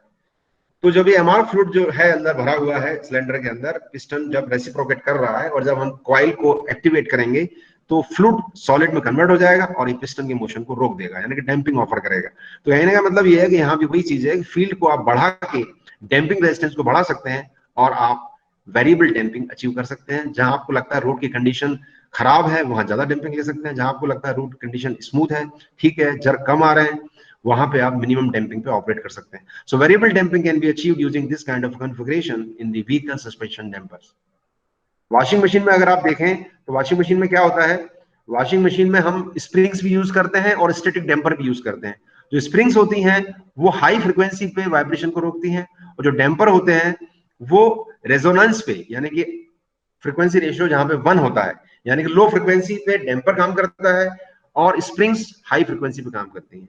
लेकिन डैम्पर जो होता है हाई फ्रीक्वेंसी पे नुकसान करता है, क्योंकि डैम्पिंग मैंने अभी देखा था हमने डायग्राम में कि हाई फ्रीक्वेंसी पे अगर आप डैम्पर यूज करेंगे तो वहां पे वाइब्रेशंस बढ़ जाएंगे। इसीलिए this arrangement is a compromise, as conventional damper control the vibration at resonance, मतलब low frequency, but they may be significantly degrade high speed vibration isolation. इसीलिए हमने क्या किया, यहाँ पे एमआर डैम्पर इस्तेमाल किया। The solution is the MR damper. वो क्या करेगा, ये वही करो मैंने बताया था आपको कि यहाँ पे हाई स्पीड पे आप देखिए डैम्पिंग जब ज्यादा है तो हमें वाइब्रेशन ज्यादा मिल रहे हैं, जब हमको वाइब्रेशन कम चाहिए। तो इसीलिए हाई स्पीड पे डैम्पर नहीं होना चाहिए। अब डैम्पर तो आपने एक बार लगा दिया, तो इसकी जगह एमआर डैम्पर अगर हम लगा दें तो उसको ऑफ कर सकते हैं। तो इसीलिए कहा गया है कि यहाँ पे स्प्रिंग और एमआर डैम्पर इस्तेमाल करते हैं। अब आप देखिए वॉशिंग मशीन में अगर आप एमआर डैम्पर इस्तेमाल करते हैं, स्प्रिंग अपनी जगह है, तो conventional spring and MR dampers, ये दो चीजें वहां पे रहेंगी। The damper control vibration at resonance, यानी कि लो फ्रीक्वेंसी पे डैम्पर काम करेगा, but at the higher speed MR dampers are switched off and vibration is by the springs. High speed पे स्प्रिंग आइसोलेशन देगी और लो स्पीड पे damper देगा, और हाई स्पीड पे डैम्पर को ऑफ कर देंगे, जो कि स्टैटिक डैम्पर में पॉसिबल नहीं था। तो वॉशिंग मशीन में हम एमआर डैम्पर इस्तेमाल कर सकते हैं, करते अभी नहीं है हर स्तर पे क्योंकि काफी महंगी टेक्नोलॉजी है। अब आप देख सकते हैं कि जो बिल्डिंग है, जो ब्रिजेस हैं, जो बड़े स्ट्रक्चर हैं, वहां पे हम कैसे करते हैं। Large buildings and bridges are susceptible to vibrations due to seismic activities. जब भूकंप आता है, जब अर्थक्वेक आता है, thus large MR dampers are built in their design to interrupt the resonant wave। ठीक है, जब बहुत ज्यादा एक्टिविटी होती है और सिस्टम कोलैप्स हो सकता है, वहां पे बड़े बड़े डैम्पर लगे रहते हैं, ये उसको बचा लेते हैं। कैसे बचा लेते हैं, these MR dampers are very large. अभी मैं आपको डायग्राम दिखाऊंगा। A full scale MR damper that is 1 metre long and weight is 250 kilogram. सोचिए आप, 250 किलोग्राम का डैम्पर है, 1 मीटर उसकी लेंथ है। It can exert 20 tons of load force in a building. इतना फोर्स अप्लाई करेगा, बिल्डिंग की सिस्मिक एक्टिविटी को काउंटरैक्ट करेगा। कैसे करेगा देखिए, inside the MR damper electromagnetic coil is wrapped around piston. मैं पहले ही आपको दिखाया था कि पिस्टन में हम इलेक्ट्रोमैग्नेटिक कॉइल को रैप करते हैं, बाहर से उसको सप्लाई देते हैं। Approximately 5 litre of MR fluid, 5 litre MR fluid उसके अंदर यूज करते हैं। During earthquake, how does it act, how does it work, sensors attach to the building. जैसे ही कोई वाइब्रेशन वेव आएगी, बड़ी वेव, कोई अर्थक्वेक की सीस्मिक वेव, सेंसर्स लगे रहते हैं। They will inform the building, they will give signal to building, they will in the building they will give signal to the computer to supply electric charge to the damper। जैसे ही earthquake आएगा तो जो vibration की wave होंगी, they will give signal to the computer to supply electric charge to the damper। जैसे ही charge मिलेगा, damper magnetise होगा, coil magnetise होगी, लिक्विड जो है सॉलिड में कन्वर्ट होगा और huge damping resistance can be generated. ये आप देख सकते हैं, ये 3 स्टेज पिस्टन है, एमआर फ्लूइड है, बहुत बड़ा एक रहता है ये डैम्पर। बताया ना मैंने आपको, 5 लीटर फ्लूइड रहता है इसके अंदर, 1 मीटर की लेंथ रहती है, 250 किलोग्राम का वेट रहता है। तो ऐसे कई डैम्पर लगा दिए जाते हैं बड़ी बिल्डिंग्स में। तो अर्थक्वेक में, सीस्मिक एक्टिविटी में, ये they can save the kind of structure. यहाँ पे आप देख सकते हैं बहुत सारे डैम्पर लगे हुए हैं। Depending on building size there could be array of the 100 of dampers. Each damper would sit on the floor and attach to the chevron braces. ये स्ट्रक्चर होता है, that are welded into steel cross beam। As the building begins to shake, the dampers would move back and forth to compensate for the vibration of the shock। तो इसको counter करता है seismic activity को, earthquake की जो waves आती हैं उनको, और बिल्डिंग को बचा देते हैं। तो जो बड़ी इंपॉर्टेंट बिल्डिंग्स हैं, कुछ म्यूजियम्स हैं, देखिए जापान और चाइना में, जापान में खासकर अर्थक्वेक की बड़ी इशू रहता है। These large MR dampers have been installed at Japan National Museum of Emerging Science and China's Dongting Bridge to counteract vibrations caused by earthquake। वहां पे लगाए गए हैं और successfully they are defending the these activities, seismic activities। अब आप देखिए, ये एक प्रोस्थेटिक नी है। मैंने आपको बताया था कि प्रोस्थेटिक नी जो होता है उसमें भी इस्तेमाल करते हैं। यहाँ पे देखिए, अगर डायग्राम देखें तो ये एमआर डैम्पर आपको दिख रहा है, ये एमआर डैम्पर है। यहाँ पे माइक्रो प्रोसेसर है, यहाँ पे बैटरी है, ये फोर्स एंड मूवमेंट सेंसर है, ऊपर पोजीशन सेंसर है। तो जैसे ही रोड पे मूव करता है व्यक्ति, तो जो जर्क लगता है, जो फोर्स आता है, वो ये सेंस करता है।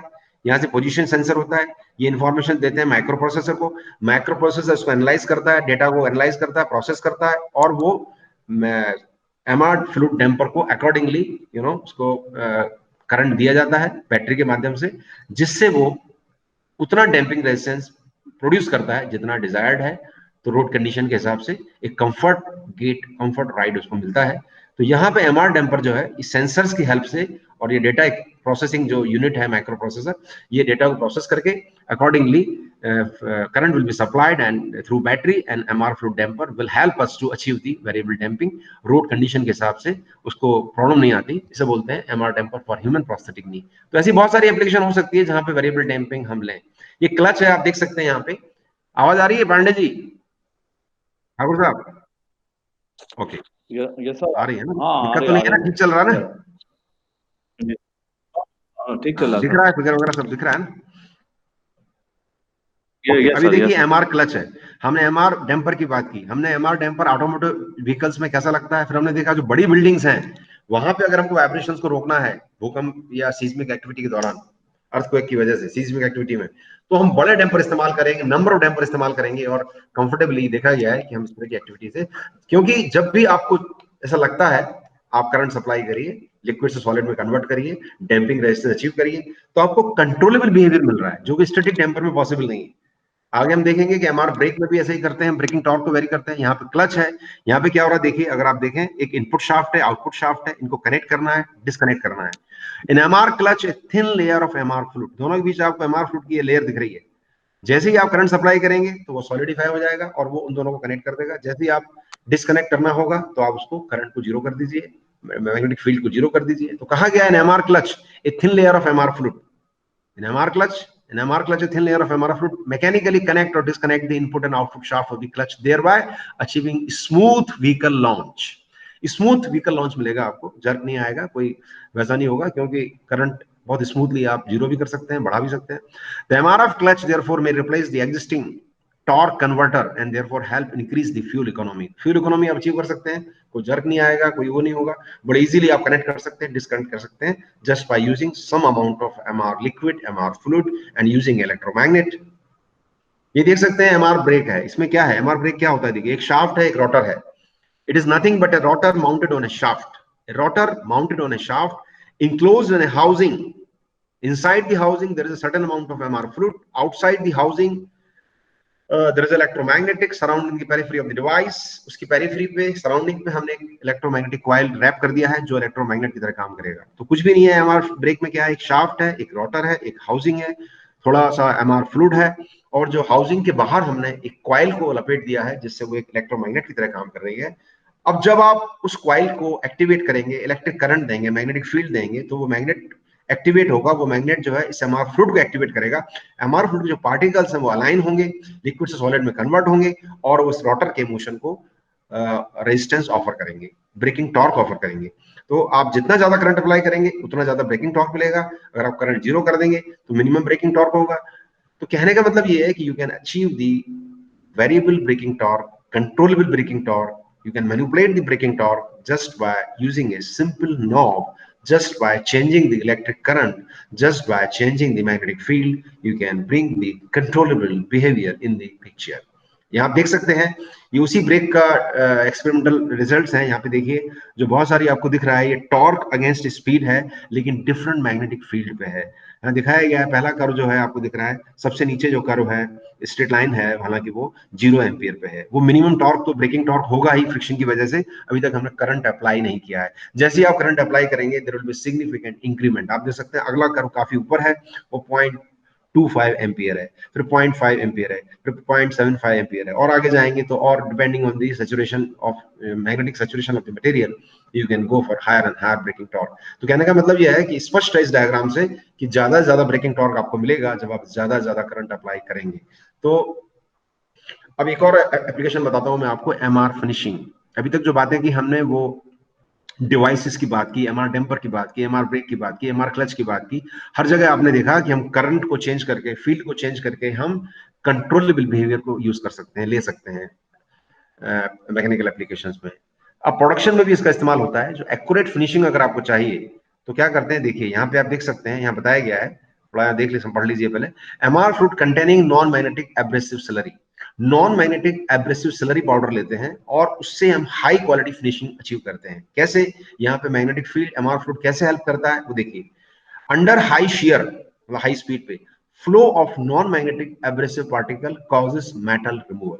हाई स्पीड पे ये एब्रेसिव पार्टिकल वेयर करते हैं, शियर होगा तो वहां से मटेरियल रिमूवल होगा। अब यहाँ पे एमआर फ्लूइड कैसे हेल्प करेगा ये देखिए। Work piece is held above a spinning wheel, अभी मैं आपको डायग्राम दिखाऊंगा। एक रोटेटिंग व्हील है, उसके ऊपर वर्क पीस रहेगा, उनके बीच में एमआर फ्लूइड डाल दिया जाता है with MR fluid content in between by magnetic field. एक मैग्नेटिक फील्ड अप्लाई करके एमआर फ्लूइड को हम यूज कर सकते हैं एक रिबन की तरह, और वहां हम उसको जब फील्ड अप्लाई करेंगे तो उसकी स्टिफनेस, उसका जो बिहेवियर चेंज हो जाएगा, वो कन्वर्ट हो जाएगा सॉलिड में। तो वहां से हम रेट ऑफ मेटल रिमूवल को चेंज कर सकते हैं। अगर आप ज्यादा मैग्नेटिक फील्ड अप्लाई करेंगे तो मेटल रिमूवल बढ़ जाएगा, अगर आप कम करेंगे तो यहाँ देख सकते हैं इस डायग्राम में, यहाँ पे आप देखें, ये आप एक लेंस है, इस तरह की चीजें होती हैं जो लेंस वगैरह, इनको हाई क्वालिटी की फिनिशिंग चाहिए होती है। तो यहाँ पे आप देखें, ये एमआर फ्लूइड दिख रहा है आपको, यहाँ ये इस पॉइंट पे यहाँ वियर हो रहा है, यहाँ पे शेयर हो रहा है, यहाँ पे मेटल रिमूवल हो रहा है। तो एमआर फ्लूइड को जब आप फील्ड अप्लाई करेंगे तो ये सॉलिड हो जाएगा या लिक्विड होगा, उस हिसाब से। इसके अंदर abrasive magnetic particle, abrasive non magnetic slurry यहाँ पे यूज करते हैं, तो आप फिनिशिंग अचीव कर सकते हैं। यहाँ पे कहा गया देखिए, in the MR finishing process convex flat और concave workpiece is polished above a reference surface. A MR fluid ribbon, वही जो एक उसका लेयर है, deposited on the rotating wheel rim. ये rotating wheel moving ball दिखाया गया, यहाँ पे एक डिपॉजिट कर देते हैं MR fluid। By applying magnetic field in the gap, the stiffened region forms, मतलब वही liquid से solid, a transient work zone or finishing spot. एक फिनिशिंग स्पॉट आपको मिलेगा, वहां पे एक हाई क्वालिटी एक्यूरेसी की आपको फिनिशिंग आप अचीव कर सकते हैं। यहाँ भी आप देख सकते हैं वही चीज। तो इसकी खूबी क्या रहेगी? Most efficient for high precisional finishing of optics free from shapes, कैसा भी आप चाहे कर सकते हैं। Application high precisional lenses include medical equipment such as endoscope and infrared binocular. कहने का मतलब जहां भी आपको हाई प्रिसिशनल फिनिशिंग चाहिए, वहां पे आप फील्ड को वेरी करके मेटल रिमूवल को कंट्रोल कर सकते हैं, जो कि वैसे पॉसिबल नहीं है। ये कहलाता है एमआर फिनिशिंग। अब हम देखते हैं, अभी तक आपने देखा एप्लीकेशंस क्या है, प्रॉपर्टीज क्या है, अब देखते हैं कि एमआर फ्लूइड को बनाया कैसे जाता है, सिंथेसिस कैसे होगा, वो बताऊंगा मैं आपको। ठीक है ठाकुर साहब, आवाज आ रही है? Is it okay? Yes sir, okay okay sir, okay. अब हम बात कर रहे हैं सिंथेसिस के बारे में, कि ये एमआर फ्लूइड जो होते हैं ये बनाए कैसे जाते हैं। क्योंकि मार्केट में तो मिलते हैं, काफी कॉस्टली मिलते हैं, मैंने आपको बताया 1 लीटर फ्लूइड तकरीबन 40 से 50 हजार रुपए का मिलता है। इसलिए, और उसके बाद भी इसमें कुछ प्रॉब्लम्स हैं, इसके सिंथेसिस में कुछ इश्यूज हैं, जैसे कि सेडिमेंटेशन एक इशू है, एग्लोमरेशन एक इशू है, लीकेज एक इशू है। तो बहुत सारी चीजें हैं, वो सब हम कैसे सॉल्व करेंगे और कैसे इसको सिंथेसाइज करते हैं लैब में। मैंने आईआईटी में इस पर काफी काम किया था, मैंने इसको सिंथेसाइज किया था, बहुत सारे एमआर फ्लूइड सिंथेसाइज किए थे मैंने, वो मैं आपको आपका साथ वो नॉलेज शेयर कर रहा हूँ। तो 3 चीजें इंपॉर्टेंट है इसमें। मैग्नेटिक मटेरियल आपको सिलेक्ट करना होगा, जो मैंने आपसे कहा था कि माइक्रोन साइज मैग्नेटिक पार्टिकल आपको यूज करना है। कैरियर लिक्विड आपको डिसाइड करना होगा, जो कि कोई भी कॉमन लुब्रिकेंट हो सकता है। और कुछ एडिटिव मैंने आपसे कहा था कि सेडिमेंटेशन को रोकने के लिए, लुब्रिसिटी को बढ़ाने के लिए, ये सब चीजें जो है हम यूज करते हैं, कुछ एडिटिव यूज करेंगे, क्या होगा देखेंगे हम। तो सबसे इंपॉर्टेंट चीज है कि selection of magnetic material, selection of carrier liquid, particle volume friction कितना रखा जाए, पार्टिकल शेप कैसा होना चाहिए, और पार्टिकल साइज कैसी होनी चाहिए, सारी बातें हम करेंगे। तो मैग्नेटिक मटेरियल जो है वो दो तीन बड़े इंपॉर्टेंट मटेरियल है। 2 चीजें हैं जो मैग्नेटिक मटेरियल है, उसमें 2 क्वालिटी होना चाहिए। एक तो उसकी कोरोसिविटी कम होना चाहिए। कोरोसिविटी का मतलब होता है resistance to reversal of magnetization. Resistance to reversal of magnetization मतलब यह है कि इसकी कोरोसिविटी, यानी कि मैग्नेटाइजेशन के लिए इसका रेजिस्टेंस जो है, जब हम फील्ड हटाएं तो ये वापस नॉन मैग्नेटिक बिहेवियर इसका होना चाहिए। तो जो कोरोसिविटी कम होगी तभी ये हो पाएगा, कोरोसिविटी ज्यादा होगी तो ऐसा नहीं होगा। तो कोरोसिविटी कम होना चाहिए और सैचुरेशन मैग्नेटाइजेशन ज्यादा होना चाहिए, मतलब ज्यादा से ज्यादा इसको मैग्नेटाइज कर सकें, ज्यादा से ज्यादा इसकी विस्कोसिटी में चेंज कर सकें, ज्यादा से ज्यादा इसमें यील्ड स्ट्रेस हम डेवलप कर सकें, तो हमको ज्यादा से ज्यादा कंट्रोलेबिलिटी मिलेगी।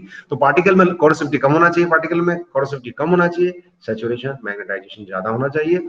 2 इंपॉर्टेंट मटेरियल है उसमें भी, जो पहले वाला है carbonyl iron, high purity iron powder derived from decomposition of iron pentacarbonyl, एक आयरन पेंटाकार्बोनिल कंपाउंड होता है, उसको डिकम्पोज करते हैं, वहां से जो आयरन मिलता है उसको बोलते हैं कार्बोनिल आयरन। ये बहुत हाई प्योरिटी का होता है, 99.99% आयरन रहता है, इसकी मैग्नेटिक प्रॉपर्टी बहुत अच्छी रहती है, इसको यूज करते हैं। इसकी जो सेचुरेशन मैग्नेटाइजेशन है, मतलब फील्ड कहां तक अप्लाई कर सकते हैं, 2.1 टेस्ला, इट्स ह्यूज वैल्यू। दूसरा होता है Fe कोबाल्ट एलॉय, 50% वेट का रेशियो रहता है इनमें, इसकी और ज्यादा रहती है 2.43 टेस्ला, लेकिन जनरली इसको इस्तेमाल कम करते हैं, कॉस्टली होता है। जनरली हम इस्तेमाल करते हैं कार्बोनिल आयरन, ठीक है। पार्टिकल शेप जो है, it should be spherical in order to eliminate the shape anisotropy and abrasiveness to avoid the wear of contacting surfaces. Spherical particle होना चाहिए, 1 to 10 माइक्रोन साइज होना चाहिए, पहले ही हम बात कर चुके हैं। अगर साइज 1 माइक्रोन से कम होगी, मैंने पहले भी बताया था आपको, साइज जब कम हो जाएगी तो, क्योंकि नैनो पार्टिकल जो होते हैं उनमें ब्राउनियन मोशन ज्यादा होता है, तो माइक्रोन साइज में बहुत कम पे जाएंगे हम, तो ब्राउनियन मोशन की वजह से स्ट्रक्चर उतना अच्छा नहीं बन पाएगा, उतना ज्यादा एमआर इफेक्ट नहीं मिलेगा, उतना आपको ये डिस्ट्रेस नहीं मिलेगी।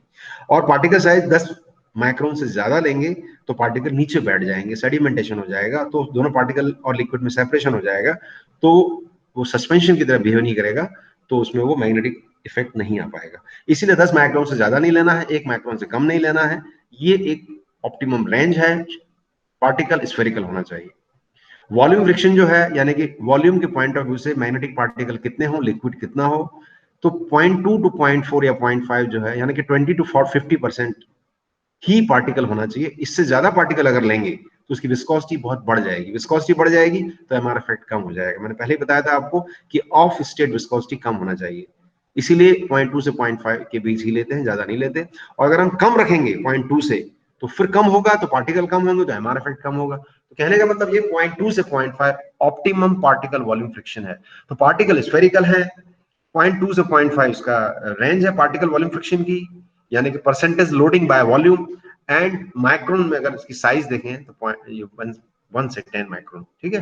कैरियर लिक्विड मैंने पहले बताया था आपको कि सिलिकॉन ऑयल इस्तेमाल कर सकते हैं, हाइड्रोकार्बन ऑयल कर सकते हैं, वाटर कर सकते हैं, ग्लाइकोल कर सकते हैं, अल्कोहल कर सकते हैं, कोई भी ऑयल आप कर सकते हैं, प्रोवाइडेड कि नॉन मैग्नेटिक हो, नॉन करसिव हो, नॉन टॉक्सिक हो, non reactive towards the magnetic particle हो, ये सब चीजें होना चाहिए इसके अंदर।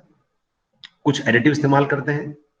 अब आप देखिए कि इसका जो परफॉर्मेंस है, जो एमआर इफेक्ट है, जो यील्ड स्ट्रेस है, जो चेंज इन विस्कोसिटी है, वो किस पे डिपेंड करता है? वो डिपेंड करता है कि मैग्नेटिक प्रॉपर्टीज कितनी है, कितना ज्यादा इसका सैचुरेशन मैग्नेटाइजेशन है, कितना वॉल्यूम फ्रिक्शन हमने लिया है, कितनी इनिशियल विस्कोसिटी है, कितनी फील्ड आप अप्लाई कर रहे हैं, ठीक है।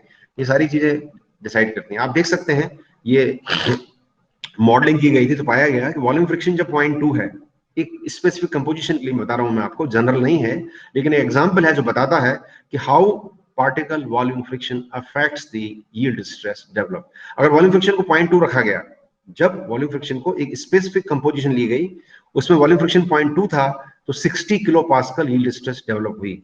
जब उसको 0.35 कर दिया गया तो 110 किलो पास्कल हुई। जब 0.5 कर दिया गया तो 210। So there is a huge increment by changing the volume friction. और 0.5 के ऊपर हम जाते नहीं है, मैंने बताया था आपको। तो ये उसका एक इफेक्ट है जो मैंने आपको बताया। अब आप देख सकते हैं कि जो मैग्नेटिक, ये कुछ ज्यादा है, इतना इंपॉर्टेंट चीज नहीं है, मैं आपको बताता हूँ कि काम की चीज बताता हूँ मैं आपको, क्योंकि टाइम बहुत ज्यादा नहीं है हमारे पास। कितना टाइम है ठाकुर साहब? Hello hello. Hello sir. आधा घंटा है अपने पास? हाँ yes sir, yes sir. Sir अभी, हाँ सर बिल्कुल आधा घंटा कर सकते हैं ना कंटिन्यू? सर। ठीक है। As you wish sir, no problem. नहीं, अभी के थोड़ा सा मैं चाहता हूँ, इंपॉर्टेंट स्लाइड्स हैं कुछ, आधा घंटा और कर लेते हैं, ठीक है। आपका नेक्स्ट लेक्चर कब है? Okay sir, okay sir. Next sir lecture? From 2 o'clock। अरे ठीक है, तो अपना हो जाएगा, अपना तो एक 2 बजे बजे से खत्म है कर सर, देंगे। 2 बजे से। हाँ, तो 1 बजे तक खत्म कर हाँ देंगे, ठीक है। हाँ जी जी, बिल्कुल। ये ये इन्फॉर्मेशन आपको ओके सर। मिलेगी नहीं कहीं जो मैं बता रहा हूँ आपको, ठीक है, इसलिए इसको थोड़ा सा देखिए। हाँ ठीक है, जब हम सिंथेसाइज करते हैं यस सर, यस तो सर। हम पार्टिकल साइज डिस्ट्रीब्यूशन चेक करते हैं, उसकी मॉर्फोलॉजी चेक करते हैं। पार्टिकल की मॉर्फोलॉजी चेक करने के लिए हम स्कैनिंग इलेक्ट्रॉन माइक्रोस्कोप एक होता है, मैं आपको बता दूं, ये काफी कॉस्टली फैसिलिटी होती है, स्कैनिंग इलेक्ट्रॉन माइक्रोस्कोप। ये आईआईटीज वगैरह में आपको मिलेगा, ये तकरीबन 70-80 लाख रुपए का एक इक्विपमेंट आता है।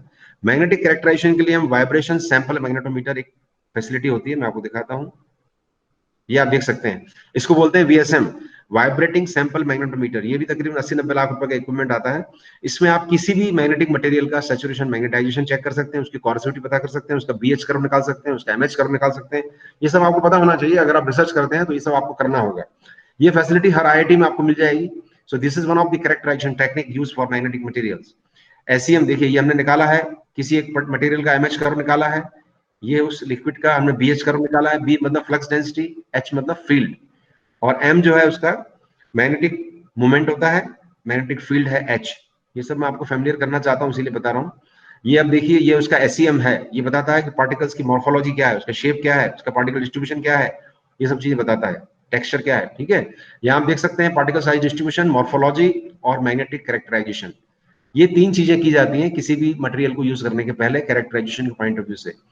अब मैं आपको बता रहा हूं कि हम जब यूज करेंगे, जब एमआर फ्लूइड बनाएंगे तो हम क्या करेंगे। मैंने आपको बताया कि आपको कैरियर लिक्विड चाहिए, आपको मैग्नेटिक पार्टिकल चाहिए, इनको ऐड करना है और उसमें कुछ आपको कुछ एडिटिव भी ऐड करना है। एडिटिव इसलिए क्योंकि मैंने आपको बताया कि मैग्नेटिक पार्टिकल जो है सेडिमेंटेशन हो जाता है, पार्टिकल्स का पार्टिकल नीचे बैठ जाते हैं, उसको रोकने के लिए, कुछ और फ्रिक्शन को कम करने के लिए, वियर को कम करने के लिए भी हम कुछ ऐसे एडिटिव ऐड करते हैं। तो सिंथेसिस रूट जो है, बेसिकली हम सबसे पहले क्या करेंगे, कैरियर लिक्विड लेंगे, उसमें एडिटिव ऐड करेंगे। ठीक है, एजिटेशन बाय मैकेनिकल स्टर, इनको एक जार में ले लेते हैं और उसको मैकेनिकल स्टर से 15 मिनट के लिए एजिटेट करते हैं। उसके बाद उसमें पाउडर डालते हैं, पाउडर मतलब मैग्नेटिक मटेरियल, जो कार्बोनिल आयरन पाउडर। अब आपको डिसाइड आप कर चुके हैं, आपको 0.4 वॉल्यूम फ्रिक्शन लेना है, 0.2 लेना है, 0.3 लेना है, वो आप ऑलरेडी ले चुके हैं। वो जब ऐड करेंगे उसको फिर 24 आवर्स तक उसको रोटेट करते रहते हैं, एजिटेट करते हैं मैकेनिकल स्टर से, तब कहीं जाके होमोजीनियस मिक्सचर बनता है जो एक एमआर फ्लूइड की तरह बिहेव करता है। आप देख सकते हैं जो मैंने सिंथेसाइज किया था, ये फ्लूइड है, ये एमआर फ्लूइड है, इसमें मैग्नेटिक पार्टिकल्स हैं, इसमें लिक्विड है, इसमें एडिटिव्स हैं, ये कंप्लीट प्रिपेयर्ड एमआर फ्लूइड है। ठीक है, अब इसकी अगर आपको परफॉर्मेंस चेक करना है, आप देखना चाहते हैं कैसा बिहेव कर रहा है, इसकी रियोलॉजी जो है, इसका यील्ड स्ट्रेस जो है, इसकी विस्कोसिटी जो है वो चेंज हो रही है, कितनी हो रही है, उसका बिहेवियर क्या है, किस लॉ को फॉलो करता है, न्यूटन्स बिहेवियर फॉलो करता है, बिंगम मॉडल फॉलो करता है, क्या करता है, उसके लिए हम एक रियोमीटर इस्तेमाल करते हैं। आप देख सकते हैं दो तरीके हैं, या तो हम इसको रियोलॉजिकल मेजरमेंट लें या उसको हम किसी डिवाइस में यूज करें। वो एमआर ब्रेक हो सकता है, एमआर डेम्पर हो सकता है, एमआर क्लच हो सकता है, किसी भी डिवाइस में उसको लेके हम उसको एक्सपेरिमेंटल स्टडी उसकी करें तो हमको पता पड़ेगा कि ब्रेकिंग टॉर्क है या डेम्पर है या जो भी है वो कैसा चेंज हो रहा है। तो दो तरीके हैं किसी भी एमआर फ्लूइड की क्वालिटी को, उसके बिहेवियर को, उसकी प्रॉपर्टीज को, उसके परफॉर्मेंस को चेक करने के। तो पहले मैं बात करूंगा रियोमीटर के बारे में। ये रियोमीटर है, ये काफी कॉस्टली फैसिलिटी है, 25-30 लाख रुपए का आता है। अगर आपको अच्छा क्वालिटी का आप लेंगे तो इसमें क्या होता है कि आपको रियोलॉजिकल बिहेवियर को चेक करता है, क्योंकि हमारा मैग्नेटिक फील्ड के अंदर हमें चेक करना है। तो जो कन्वेंशनल रियोमीटर होते हैं उनमें मैग्नेटिक फील्ड का कोई प्रोविजन नहीं रहता, तो मैंने इस रियोमीटर को मॉडिफाई किया था। आप देख सकते हैं यहाँ पे जो आप देख रहे हैं, ये जो दिख रहा है आपको, ये मैग्नेटिक, मैंने एक मैग्नेट मैंने डिजाइन किया था इलेक्ट्रोमैग्नेट, वो मैंने इनकॉर्पोरेट किया है ताकि जब हम, ये जो आपको दिख रहा है यहाँ पे गैप दिख रहा है, यहाँ एमआर सस्पेंशन लिखा हुआ है, यहाँ एमआर फ्लूइड डाला जाता है और टॉर्क ट्रांसड्यूसर रहता है वहां पे, उसको ऑपरेट करते हैं, डीसी पावर सप्लाई दी जाती है मैग्नेट को, फील्ड जनरेट होती है, तो हमको उसका जो रियोलॉजिकल बिहेवियर है, मतलब जो शेयर रेट और विस्कोसिटी और इसकी यील्ड स्ट्रेस, वो सारा हम कैप्चर कर सकते हैं रियोमीटर से। ठीक है, तो ये हमने मैग्नेटिक फील्ड लगा के डिफरेंट मैग्नेटिक फील्ड पे इसको हमने निकाला था। इसी तरह आप आगे देखेंगे कि हम एक एमआर डिवाइस में भी इसको इस्तेमाल कर सकते हैं, अभी हम करेंगे आपको। लेकिन मैं पहले बताना चाहूंगा आपको कि problems in MR fluid, MR fluid में क्या क्या प्रॉब्लम्स आती हैं। तो एमआर फ्लूइड में सबसे बड़ी प्रॉब्लम ये है, अभी आपने खूबियां तो देखी, आपने देखा कि ये बहुत तेजी से इसमें ट्रांसफॉर्मेशन होता है, लिक्विड से सॉलिड, सॉलिड से लिक्विड, और पूरी तरह रिवर्सिबल होता है।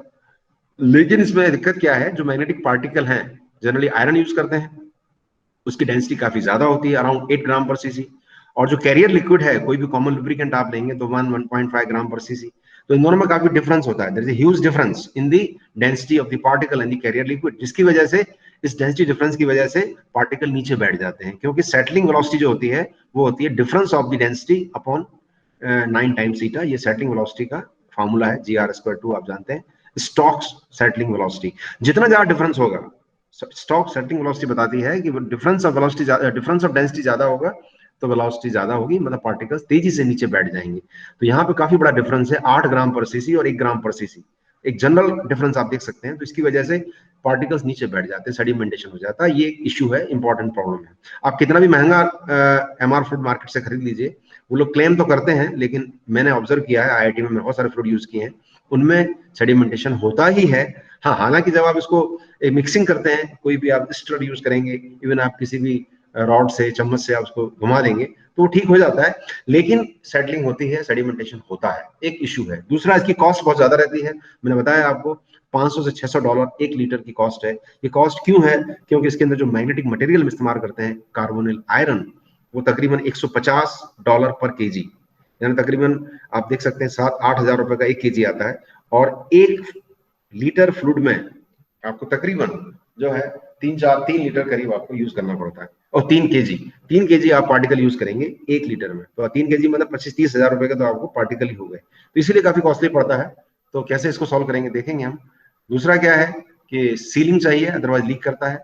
एग्लोमरेशन होता है क्योंकि पार्टिकल्स मैग्नेटिक पार्टिकल्स हैं। जब आप मैग्नेटिक फील्ड रिमूव कर देंगे, इसके बाद भी कुछ रिमानेंट मैग्नेटाइजेशन रहता है पार्टिकल्स के अंदर, जिसकी वजह से पार्टिकल्स एग्लोमरेट हो जाते हैं, क्लब हो जाते हैं।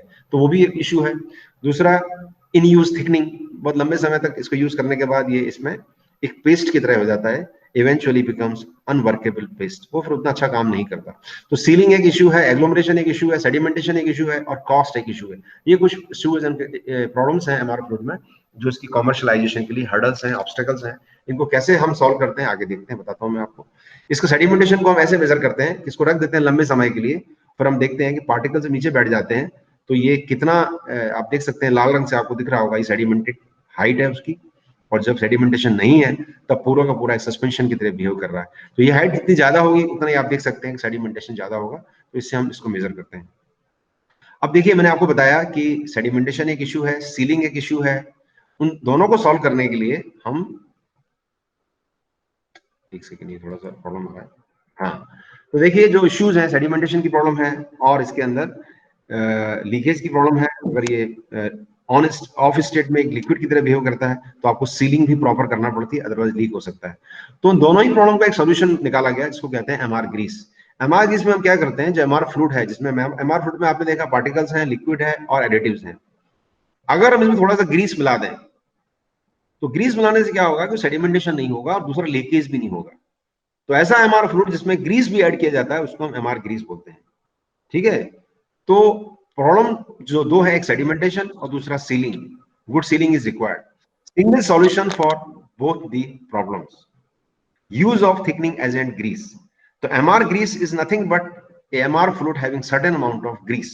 ठीक है, तो यहां पे अगर आप देखें ग्रीस कैसे हेल्प करता है, क्योंकि ability of any viscoplastic medium to make suspension is given by gravity yield parameter. एक पैरामीटर होता है जो बताता है कितना सस्पेंशन मेंटेन हो सकता है। इसमें अगर आप देखें तो ऊपर एक न्यूमरेटर में एक टर्म आ रही है टाउ जीरो। वो जो मीडियम होता है, वो लिक्विड है या ग्रीस है, उसकी यील्ड स्ट्रेस होती है। तो ऑब्वियसली ग्रीस की यील्ड स्ट्रेस लिक्विड से ज्यादा होगी तो उसका ग्रेविटी यील्ड पैरामीटर भी ज्यादा होगा, और यही डिसाइड करता है कि सस्पेंशन को मेंटेन कितना कर पाएगा, सेडिमेंटेशन कितना कम होगा। तो इसकी वजह से ग्रीस जो है हेल्प करता है हमको सेडिमेंटेशन को रोकने के लिए। ठीक है, सेडिमेंटेशन को प्रिवेंट कर सकते हैं ग्रीस का यूज करके, ये मैं दिखाना चाह रहा था आपको। तो इसमें हम क्या करते हैं हमारे ग्रीस में, ये देखिए आप, मैग्नेटिक मटेरियल लेते हैं, ग्रीस लेते हैं और लिक्विड लेते हैं और एडिटिव लेते हैं। तो जब हमने बनाया, देखिए ये हमने ग्रीस लिया है, एक जार में ग्रीस है, एक जार में पार्टिकल्स हैं, एक जार में लिक्विड है और एडिटिव्स में मिला दिए गए हैं। तो ये फाइनली आपको प्रोडक्ट दिख रहा है, ये जो दिख रहा है ये जो एमआर ग्रीस है। तो एमआर ग्रीस की खूबी ये है कि इसमें सेडिमेंटेशन भी नहीं होगा और इसमें लीकेज की इशू भी नहीं होगी और सिग्निफिकेंट एमआर इफेक्ट आपको मिलेगा, जिसे कहा जाता है एमआर ग्रीस। इसको कैसे बनाते हैं, देखिए carrier fluid plus magnetic powder को मिला दिया जाएगा, इसको एजिटेट करेंगे 2 घंटे तक, फिर दूसरे जार में ग्रीस और एडिटिव को मिला लिया जाएगा, फिर इन सबको मिला लिया जाएगा और इसको, वही मैंने बताया था आपको, 24 आवर्स के लिए आप एजिटेट करेंगे तो आपको एक एमआर ग्रीस मिलेगा, जो कि ये एमआर ग्रीस है जो मैंने आईआईटी में बनाया था। इसे कहते हैं एमआर ग्रीस। जो आप फील्ड अप्लाई करेंगे तो ये सॉलिड हो जाएगा, अदरवाइज ये एक ग्रीस सेमी सॉलिड फॉर्म में रहेगा। ठीक है, अब हम चेक करना चाहते हैं कि ये ग्रीस जो है इसमें एमआर इफेक्ट मिल रहा है कि नहीं मिल रहा, या इसकी जो बिहेवियर है चेंज हो रहा है कि नहीं हो रहा। ठाकुर साहब आवाज आ रही है? ओके, अब आप देखिए बड़ी इंपॉर्टेंट चीज मैं आपको दिखा रहा हूँ, ये आपको जनरली देखने को मिलेगी नहीं। ये एक फैसिलिटी है, इसको बोलते हैं, हाँ ये देखिए आप, इसको बोलते हैं ग्रीस पेनेट्रोमीटर। ये आपको बहुत कॉस्टली एक इक्विपमेंट आता है, 15-20 लाख का आता है। इसमें आप देखिए ये कौन आपको दिख रहा है, नीचे कप रहता है। अगला फिगर देखिए, यहाँ पे नीचे कप दिख रहा है आपको। ये कप को मैंने चूंकि मैग्नेटिक फील्ड के हिसाब से मॉडिफाई किया है, वरना एक सिंपल एक कप रहता है और ऊपर ये कौन रहता है। इस कप के अंदर ग्रीस को भर देते हैं, लिखा भी देखिए कौन और कप। तो अगर आप देखें ये कौन आपको दिख रहा है, ये कौन जो है नीचे कप के अंदर ग्रीस भर दिया जाता है। और ये जनरल बात बता रहा हूं मैं आपको, इसका एमआर ग्रीस से मतलब नहीं है, मैं ग्रीस के बारे में बता रहा हूं कि जो ग्रीस होता है उसको हम कैसे चेक करते हैं। जिस तरह जो ऑयल होते हैं उनकी विस्कोसिटी होती है, इसी तरह ग्रीस की कंसिस्टेंसी होती है। हर ग्रीस का एक एनएलजीआई नंबर होता है, एनएलजीआई 5, एनएलजीआई 4, एनएलजीआई 2। ये बताता है इसकी कंसिस्टेंसी कितनी है, मतलब ये कितना सॉलिड की तरह बिहेव कर रहा है। तो जब हम इस कॉन को अलाउ करेंगे, when this cone is allowed to fall or penetrate into the grease, तो जितना ज्यादा पेनिट्रेट करेगा उतनी ही कंसिस्टेंसी उसकी कम होगी। जितनी कंसिस्टेंसी ज्यादा होगी उतना ज्यादा पेनिट्रेट नहीं कर पाएगा। तो ये पेनिट्रेशन बताता है कि ये कितना कंसिस्टेंस है, उसके हिसाब से उसका एनएलजीआई नंबर डिसाइड किया जाता है। जब आप मार्केट में जाते हैं तो आप बोलते हैं कि मेरे को एनएलजीआई 2 नंबर का ग्रीस चाहिए, तो वो बताता है कि कितनी कंसिस्टेंसी का ग्रीस है। एनएलजीआई 5 चाहिए तो हम जानते हैं कि कितनी कंसिस्टेंसी हम मांग रहे हैं। तो कहने का मतलब ये है कि ये एक पेनेट्रोमीटर होता है, इसकी मदद से हमने चेक किया कि जब हम फील्ड अप्लाई करते हैं तो कंसिस्टेंसी कैसे बदल रही है। क्योंकि जब फील्ड अप्लाई करेंगे तो पार्टिकल्स मैग्नेटाइज हो जाएंगे, मैग्नेटाइज हो जाएंगे तो वो सॉलिड में कन्वर्ट हो जाएंगे, सॉलिड में कन्वर्ट हो जाएगा, ग्रीस सॉलिड होगा तो ऑब्वियसली उसकी कंसिस्टेंसी ज्यादा होगी। ओके, तो यहाँ पे हमने क्या किया, ये देखिए आप, ये कौन की कीमत मैं आपको बताऊं, इसकी कौन की कीमत है 3 लाख रुपए। ये मेटेलिक कौन होता है, इसकी एक स्पेसिफिक इसकी पॉलिशिंग होती है, फिनिशिंग होती है, उसके हिसाब से उसको यूज किया जाता है। तो आप देखिए यहाँ पे मैंने ये कौन यूज किया, ये कप इस्तेमाल किया, इस कप के अंदर हमने ग्रीस को भर दिया है। और ये पावर सप्लाई आपको बगल में दिख रहा है, एक वायर जा रहा है, ये वायर पावर सप्लाई से कनेक्ट है। जैसे ही आप करंट अप्लाई करेंगे, आपको दिख रहा है यहाँ पे कुछ रीडिंग दिख रही है, मैंने करंट अप्लाई किया है, तो करंट आप बढ़ाते जाएंगे तो ग्रीस जो है सॉलिडिफाई होता जाएगा, उसकी कंसिस्टेंसी बढ़ती जाएगी। और जब आप इस कप में इस कॉन को फॉल करेंगे, अलाउ करेंगे, एक लीवर रहता है, लीवर दबाते हैं तो कप तेजी से गिरता है। जब कप गिरता है तो वो पेनिट्रेट करता है, जितना ज्यादा पेनिट्रेट करेगा उतना ही वो लिक्विड फॉर्म में होगा, जितना सॉलिड फॉर्म में होगा ग्रीस उतना ही वो उसको पेनिट्रेट नहीं कर पाएगा। तो ये देखा गया, डिफरेंट फील्ड अप्लाई की गई और देखा गया कितना कंसिस्टेंसी, कितना पेनिट्रेशन है, कितना पेनिट्रेशन है, कितना कंसिस्टेंसी है, कितना पेनिट्रेशन है, कितना उसमें नंबर आता है। तो आप देख सकते हैं कि हमने फील्ड अप्लाई किया, तो फील्ड अप्लाई करेंगे तो कितना फील्ड डेवलप होगा उसका फॉर्मूला है ये। जब हम फील्ड अप्लाई करते हैं, अब फील्ड कहाँ अप्लाई कर रहे हैं, ये कप के चारों तरफ मैंने कॉइल रैप कर दिया है। उस कॉइल को जब फील्ड अप्लाई करेंगे तो इलेक्ट्रोमैग्नेट की तरह काम करेगा, और वो इलेक्ट्रोमैग्नेट जो अंदर पार्टिकल्स हैं उनको इन्फ्लुएंस करेगा, पार्टिकल सॉलिड में कन्वर्ट, ये एमआर फ्लूइड जो एमआर ग्रीस जो है सॉलिड में कन्वर्ट होगा, कंसिस्टेंसी बढ़ जाएगी और लिक्विड से सॉलिड में कन्वर्ट हो जाएगा और वो पेनिट्रेशन उतना नहीं हो पाएगा। तो आप देख सकते हैं हमने करंट अप्लाई की, ये चार्ट में आप देखें मैंने करंट जब 0 अप्लाई की तब 0 नंबर आया, पेनिट्रेशन ज्यादा था। आप देखिए जैसे मैं करंट बढ़ाता जा रहा हूँ पेनिट्रेशन कम होता जा रहा है। कम होने का मतलब ये है कि वो सॉलिड में कन्वर्ट होता जा रहा है। पहले 0 करंट पे 401 पेनिट्रेशन है, फिर 375 है, 1 करंट जब लगाया गया 1 एम्पियर 331, जब 2 एम्पियर लगाया गया 1.5 लगाया गया 285, 2 एम्पियर लगाया गया तो 235। पेनिट्रेशन कम होता जा रहा है, एनएलजीआई नंबर बढ़ता जा रहा है। इसका मतलब जितना एनएलजीआई नंबर ज्यादा होगा उसकी कंसिस्टेंसी उतनी ज्यादा होगी। तो हमने देखा कि एमआर ग्रीस जो है वो अपनी कंसिस्टेंसी में वेरिएशन शो करता है, पेनिट्रेशन में वेरिएशन शो करता है जब फील्ड अप्लाई की जाती है। इसका मतलब जब भी आपको वेरिएबल बिहेवियर चाहिए किसी लुब्रिकेंट में तो आप एमआर ग्रीस को इस्तेमाल कर सकते हैं। ठीक है, अब मैं आपको एक एप्लीकेशन बता रहा हूँ एमआर ब्रेक में। मैंने कुछ एक्सपेरिमेंट किए थे, 2-3 स्लाइड और हैं, देख लीजिए। ये एक एमआर ब्रेक है जो लॉर्ड कारपोरेशन से हमने लिया था, इसमें मैंने काम किया था। तो हमने देखा कि इसमें कुछ हमको रिजल्ट्स मिले, लेकिन इसका क्या है, टॉर्क भी कम रहता है, इसकी लिमिटेशंस हैं, इसमें ज्यादा वेरिएशन नहीं पाया गया। तो हमने अपना एक ब्रेक डिजाइन किया था, आप देख सकते हैं ये मैंने ब्रेक डिजाइन किया है। इस ब्रेक में क्या है देखिए, एक शाफ्ट है, ये शाफ्ट है, ये रोटर है और ये इलेक्ट्रोमैग्नेट है, ये एमआर फ्लूइड भर दिया गया है यहाँ पे।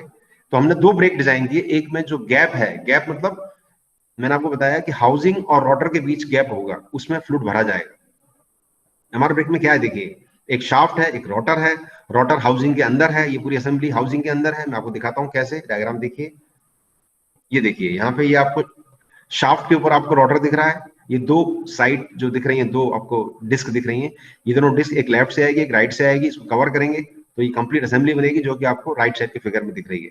और उस असेंबली के ऊपर से हमने वायर रैप कर दिया है और उसको हम वायर जा रहा दूर तक, आप देखिए इसको जब करंट देंगे तो ये इलेक्ट्रोमैग्नेट की तरह काम करेगा।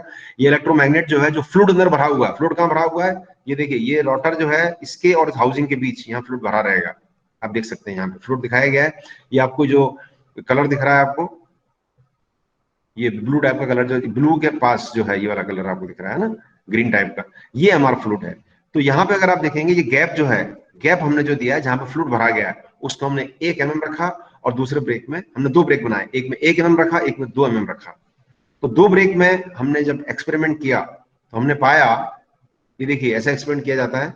ये एमआर ब्रेक असेंबली है, यहाँ टॉर्क सेंसर लगा हुआ है, ये मोटर है, यहाँ पे 2 डीसी पावर सप्लाई है, ये डेटा एक्विजिशन बोर्ड है। जब आप इसको करंट सप्लाई करेंगे तो वही जो हम पहले देख चुके हैं वैसा ही होगा। और डेटा एक्वायर करने के लिए हमने डेटा एक्विजिशन बोर्ड लगाया है। डेटा एक्विजिशन बोर्ड को पावर सप्लाई छोटे इससे दिया जा रहा है, बड़ी पावर सप्लाई इसके लिए है। तो यहाँ पे हमने देखा कि टॉर्क सेंसर डेटा को कैप्चर करता है, बताता है कि ब्रेकिंग टॉर्क कितना है। जैसे आप फील्ड अप्लाई करते जाते हैं, torque sensor will capture the data, and we have seen that. देखिए क्या वी हैव सीन, जब फील्ड करंट अप्लाई, करंट हमने क्या किया, हमने डिफरेंट स्पीड पे बिहेवियर चेक किया, 200, 400, 600, 1200 आरपीएम तक गए हम, और कंट्रोल करंट जो है 0 से हम 2 एम्पियर तक गए। तो हमने स्पीड को चेंज किया, हमने करंट को चेंज किया, और हमने देखा कि ब्रेकिंग टॉर्क कितना आ रहा है। ब्रेकिंग टॉर्क कहां से आएगा, कि टॉर्क सेंसर जो है, ये आपको दिख रहा है, ये ग्रीन कलर का टॉर्क सेंसर है। ये बहुत कॉस्टली सेंसर आते हैं, ये हमने यूज किए थे। ये आप यूज करेंगे तो आपको ये ग्राफ मिलते हैं। इस ग्राफ में अगर आप देखें, ब्रेकिंग टॉर्क वाई एक्सिस पे लिया गया है, एक्स एक्सिस पे फील्ड दिखाई गई है। फील्ड जो है 0 से 250 किलो एम्पियर पर मिनट है। तो आप देख सकते हैं दोनों जो ब्रेक हैं उनमें जो ब्लू वाला आपको कर्व दिख रहा है, और एक आपको पिंक कलर का कर्व दिख रहा है। जो ब्लू दिख रहा है वो ब्रेक 1 है, मतलब जिसमें 1 mm गैप है, और जो पर्पल या जो पिंक आपको दिख रहा है, सॉरी, वो ब्रेक 2 है जिसमें 2 mm गैप है। आप देख सकते हैं जहां 2 mm गैप है वहां भी वेरिएशन हो रहा है, जहां 1 mm है वहां भी वेरिएशन हो रहा है। और लेकिन आप देखिए जो वेरिएशन हो रहा है वो ज्यादा हो रहा है किसमें, जहां 1 mm गैप है। जहां 2 mm है वहां 150 मैग्नेटिक फील्ड तक कोई वेरिएशन नहीं दिखा गया। क्यों, गैप बढ़ गया। गैप बढ़ गया तो इलेक्ट्रोमैग्नेट उतना उसको प्रभावित नहीं कर पा रहा। आप जानते हैं इलेक्ट्रोमैग्नेट जो है जितनी ज्यादा डिस्टेंस हो जाएगी वो उसका इन्फ्लुएंस कम हो जाएगा, जो गैप है।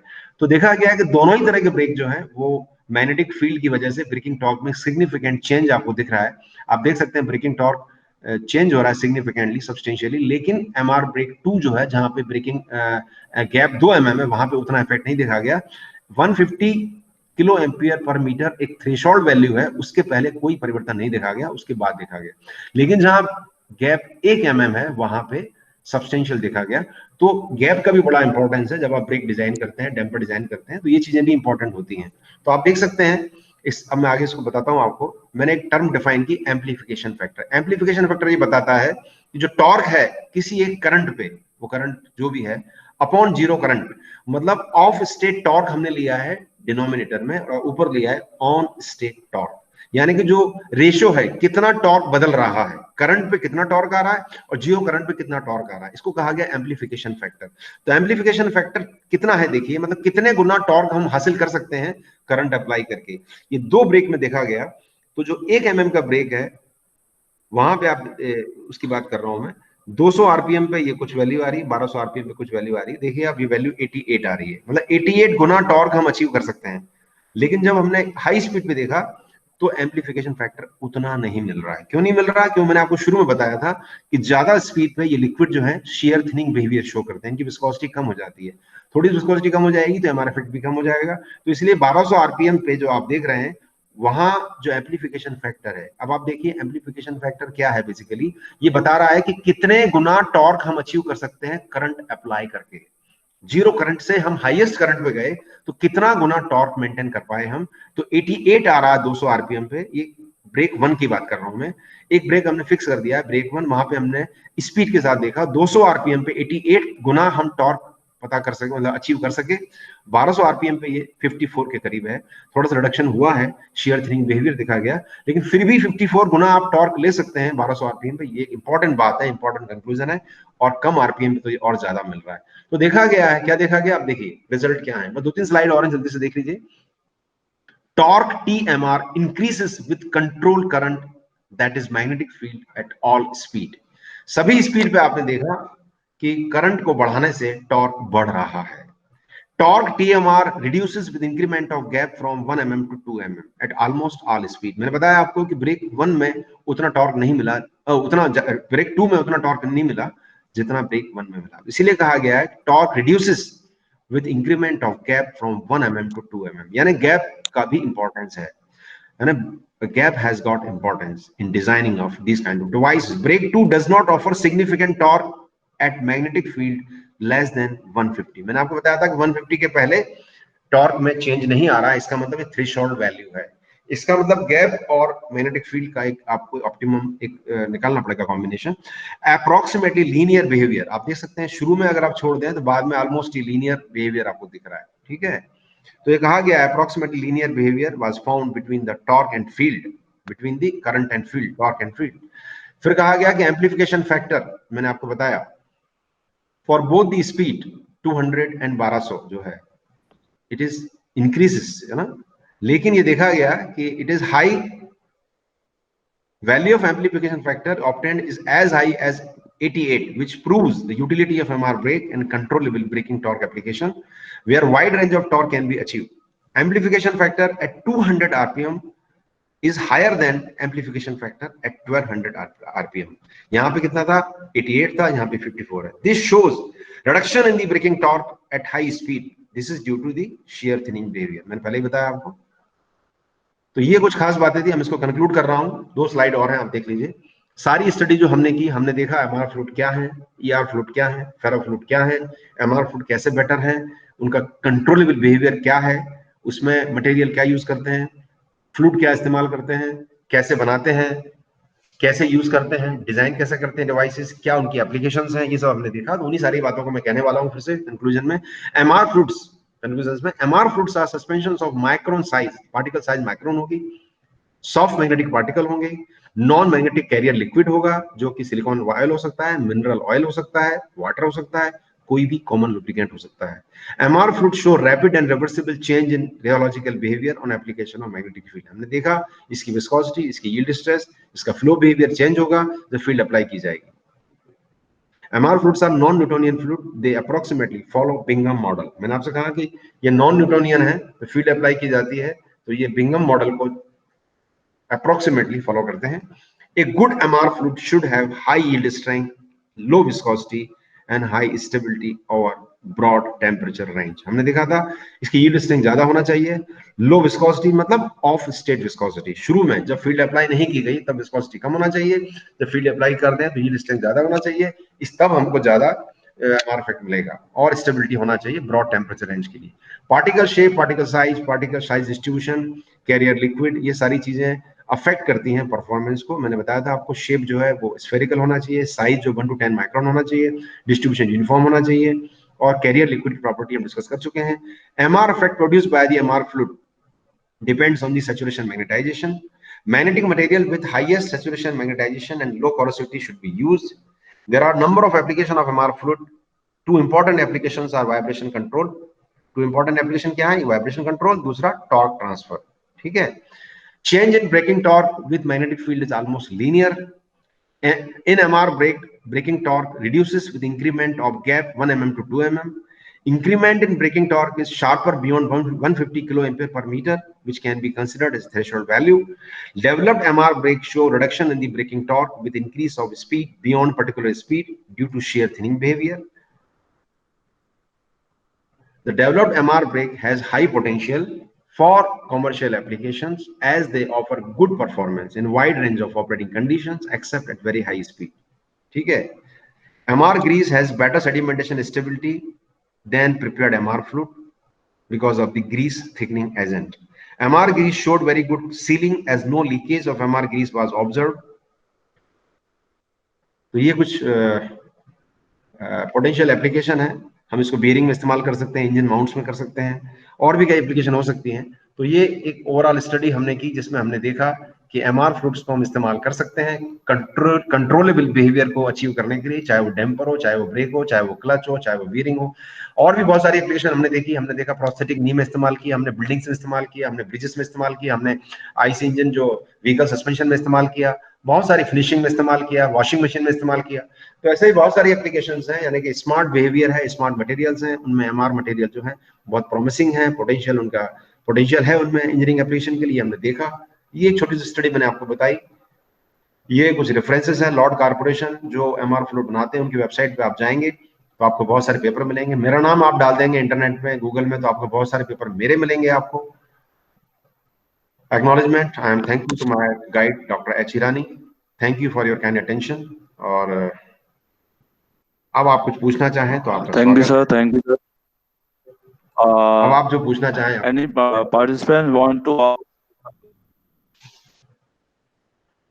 any queries from participants, from faculty member? I have one query.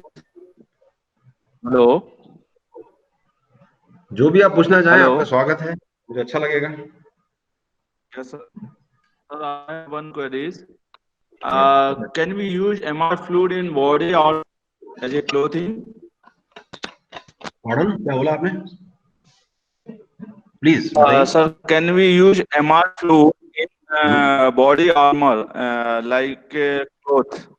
कर सकते हैं, Clothes देखिए for army person and कर all. सकते हैं। देखिए क्या होता है, की पॉइंट बता देता हूं मैं आपको। एप्लीकेशन तो बहुत सारी हो सकती हैं। क्या होता है, जहां भी मैंने आपको की पॉइंट बताया कि when ever you need controllable behaviour and you can incorporate a device. देखिए नी प्रोस्थेटिक नी में क्या था, देखिए डैम्पर तो इस्तेमाल कर ही रहे थे। हमने देखा है जहां भी डैम्पर इस्तेमाल कर सकते हैं, क्यों ना एमआर डैम्पर इस्तेमाल करें, तो कंट्रोलेबल बिहेवियर मिलेगा। जहां भी रोबोटिक्स की बात है, कंट्रोल्स की बात है, वहां पे ये बड़ी इंपॉर्टेंट टेक्नोलॉजी है, अब कर सकते हैं, है ना। एमआर ब्रेक्स भी जो एक्सरसाइज के लिए जिम वगैरह में इस्तेमाल किए जाते हैं, वहां पे यूज है ना। कहीं भी कोई भी एप्लीकेशन हो जहां पे कंट्रोलेबिलिटी चाहिए और इतनी स्कोप है कि आप वहां एक डिवाइस इनकॉर्पोरेट कर सकते हैं जिसमें आप एमआर फ्लूइड इंट्रोड्यूस कर सकते हैं, आप इलेक्ट्रोमैग्नेट आप वहां इनकॉर्पोरेट कर सकते हैं, तो वहां पे ये टेक्नोलॉजी आपको हेल्प करेगी। मैंने आपको बताया कि बहुत सिंपल डिवाइस है और बहुत इजी टू इंस्टॉल है, और सिंपल मैंने आपको बताया कि पावर सप्लाई भी कोई बहुत ज्यादा नहीं चाहिए। 12 से 24 वोल्ट का कोई भी एक पावर सप्लाई आप ले लीजिए, 1 to 2 एम्पियर करंट अगर आप अप्लाई कर सकते हैं तो इजीली आप इसको अचीव कर सकते हैं। कोई इसमें मेजर इशू क्या है, ये कॉस्टली डिवाइसेस हैं क्योंकि एमआर फ्लूइड कॉस्टली है, ठीक है। अदरवाइज ये बहुत इजी टेक्नोलॉजी है, सिर्फ इसकी कॉस्ट की वजह से और सेडिमेंटेशन की वजह से इसको इस्तेमाल कम किया जाता है, वरना ये बहुत अच्छी टेक्नोलॉजी है जहां भी कंट्रोलेबल बिहेवियर है। अभी आप और एक्सप्लोर कर सकते हैं, आप सोचिए कहां कहां पे आपको कंट्रोलेबल बिहेवियर चाहिए। जैसे मैंने आपको बताया, ब्रेक्स हैं, क्लचेस हैं, सील्स हैं, बियरिंग्स हैं, है ना। और रोबोटिक्स में जहां भी आपको लगता है एक डिवाइस, छोटा सा डिवाइस आप इंट्रोड्यूस कर, इवन कार्स वगैरह में, ऑडी वगैरह ने अभी जो लग्जरी सेगमेंट की गाड़ियां हैं, इनकी महंगी गाड़ियां, वहां पे इन्होंने MR brake, MR damper introduce किए हैं। तो कहीं भी आपको ऐसा लगता है गुंजाइश है, आप कर सकते हैं। बताएं और बताएं।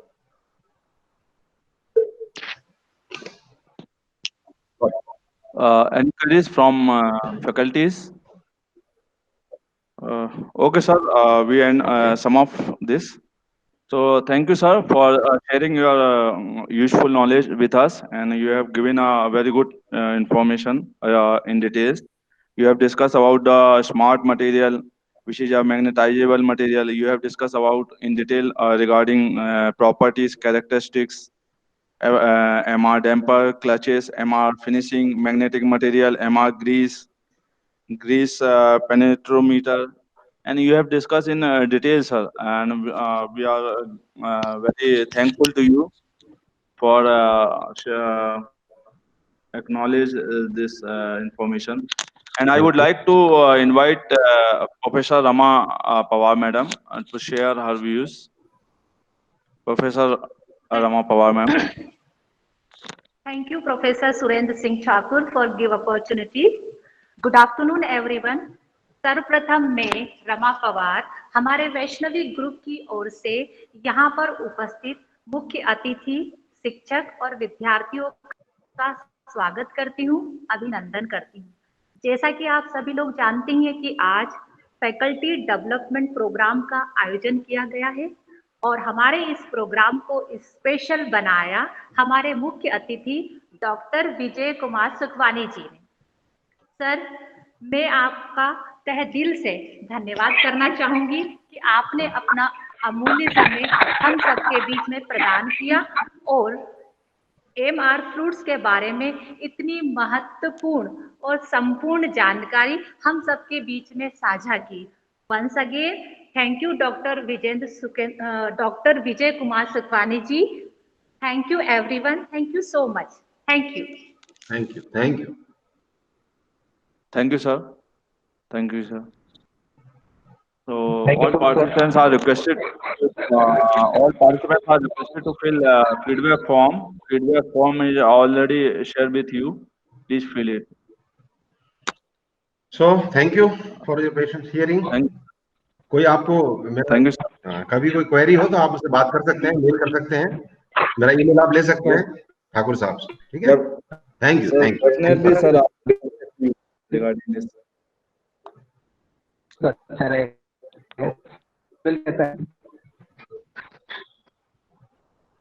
So can we end the meeting? Hello. Thakur साहब कुछ? Yes sir. Okay. I am leaving. कुछ पूछना है? कोई बात Okay, कुछ sir. पूछना चाहता है? नहीं ना? कोई पूछना चाहता है?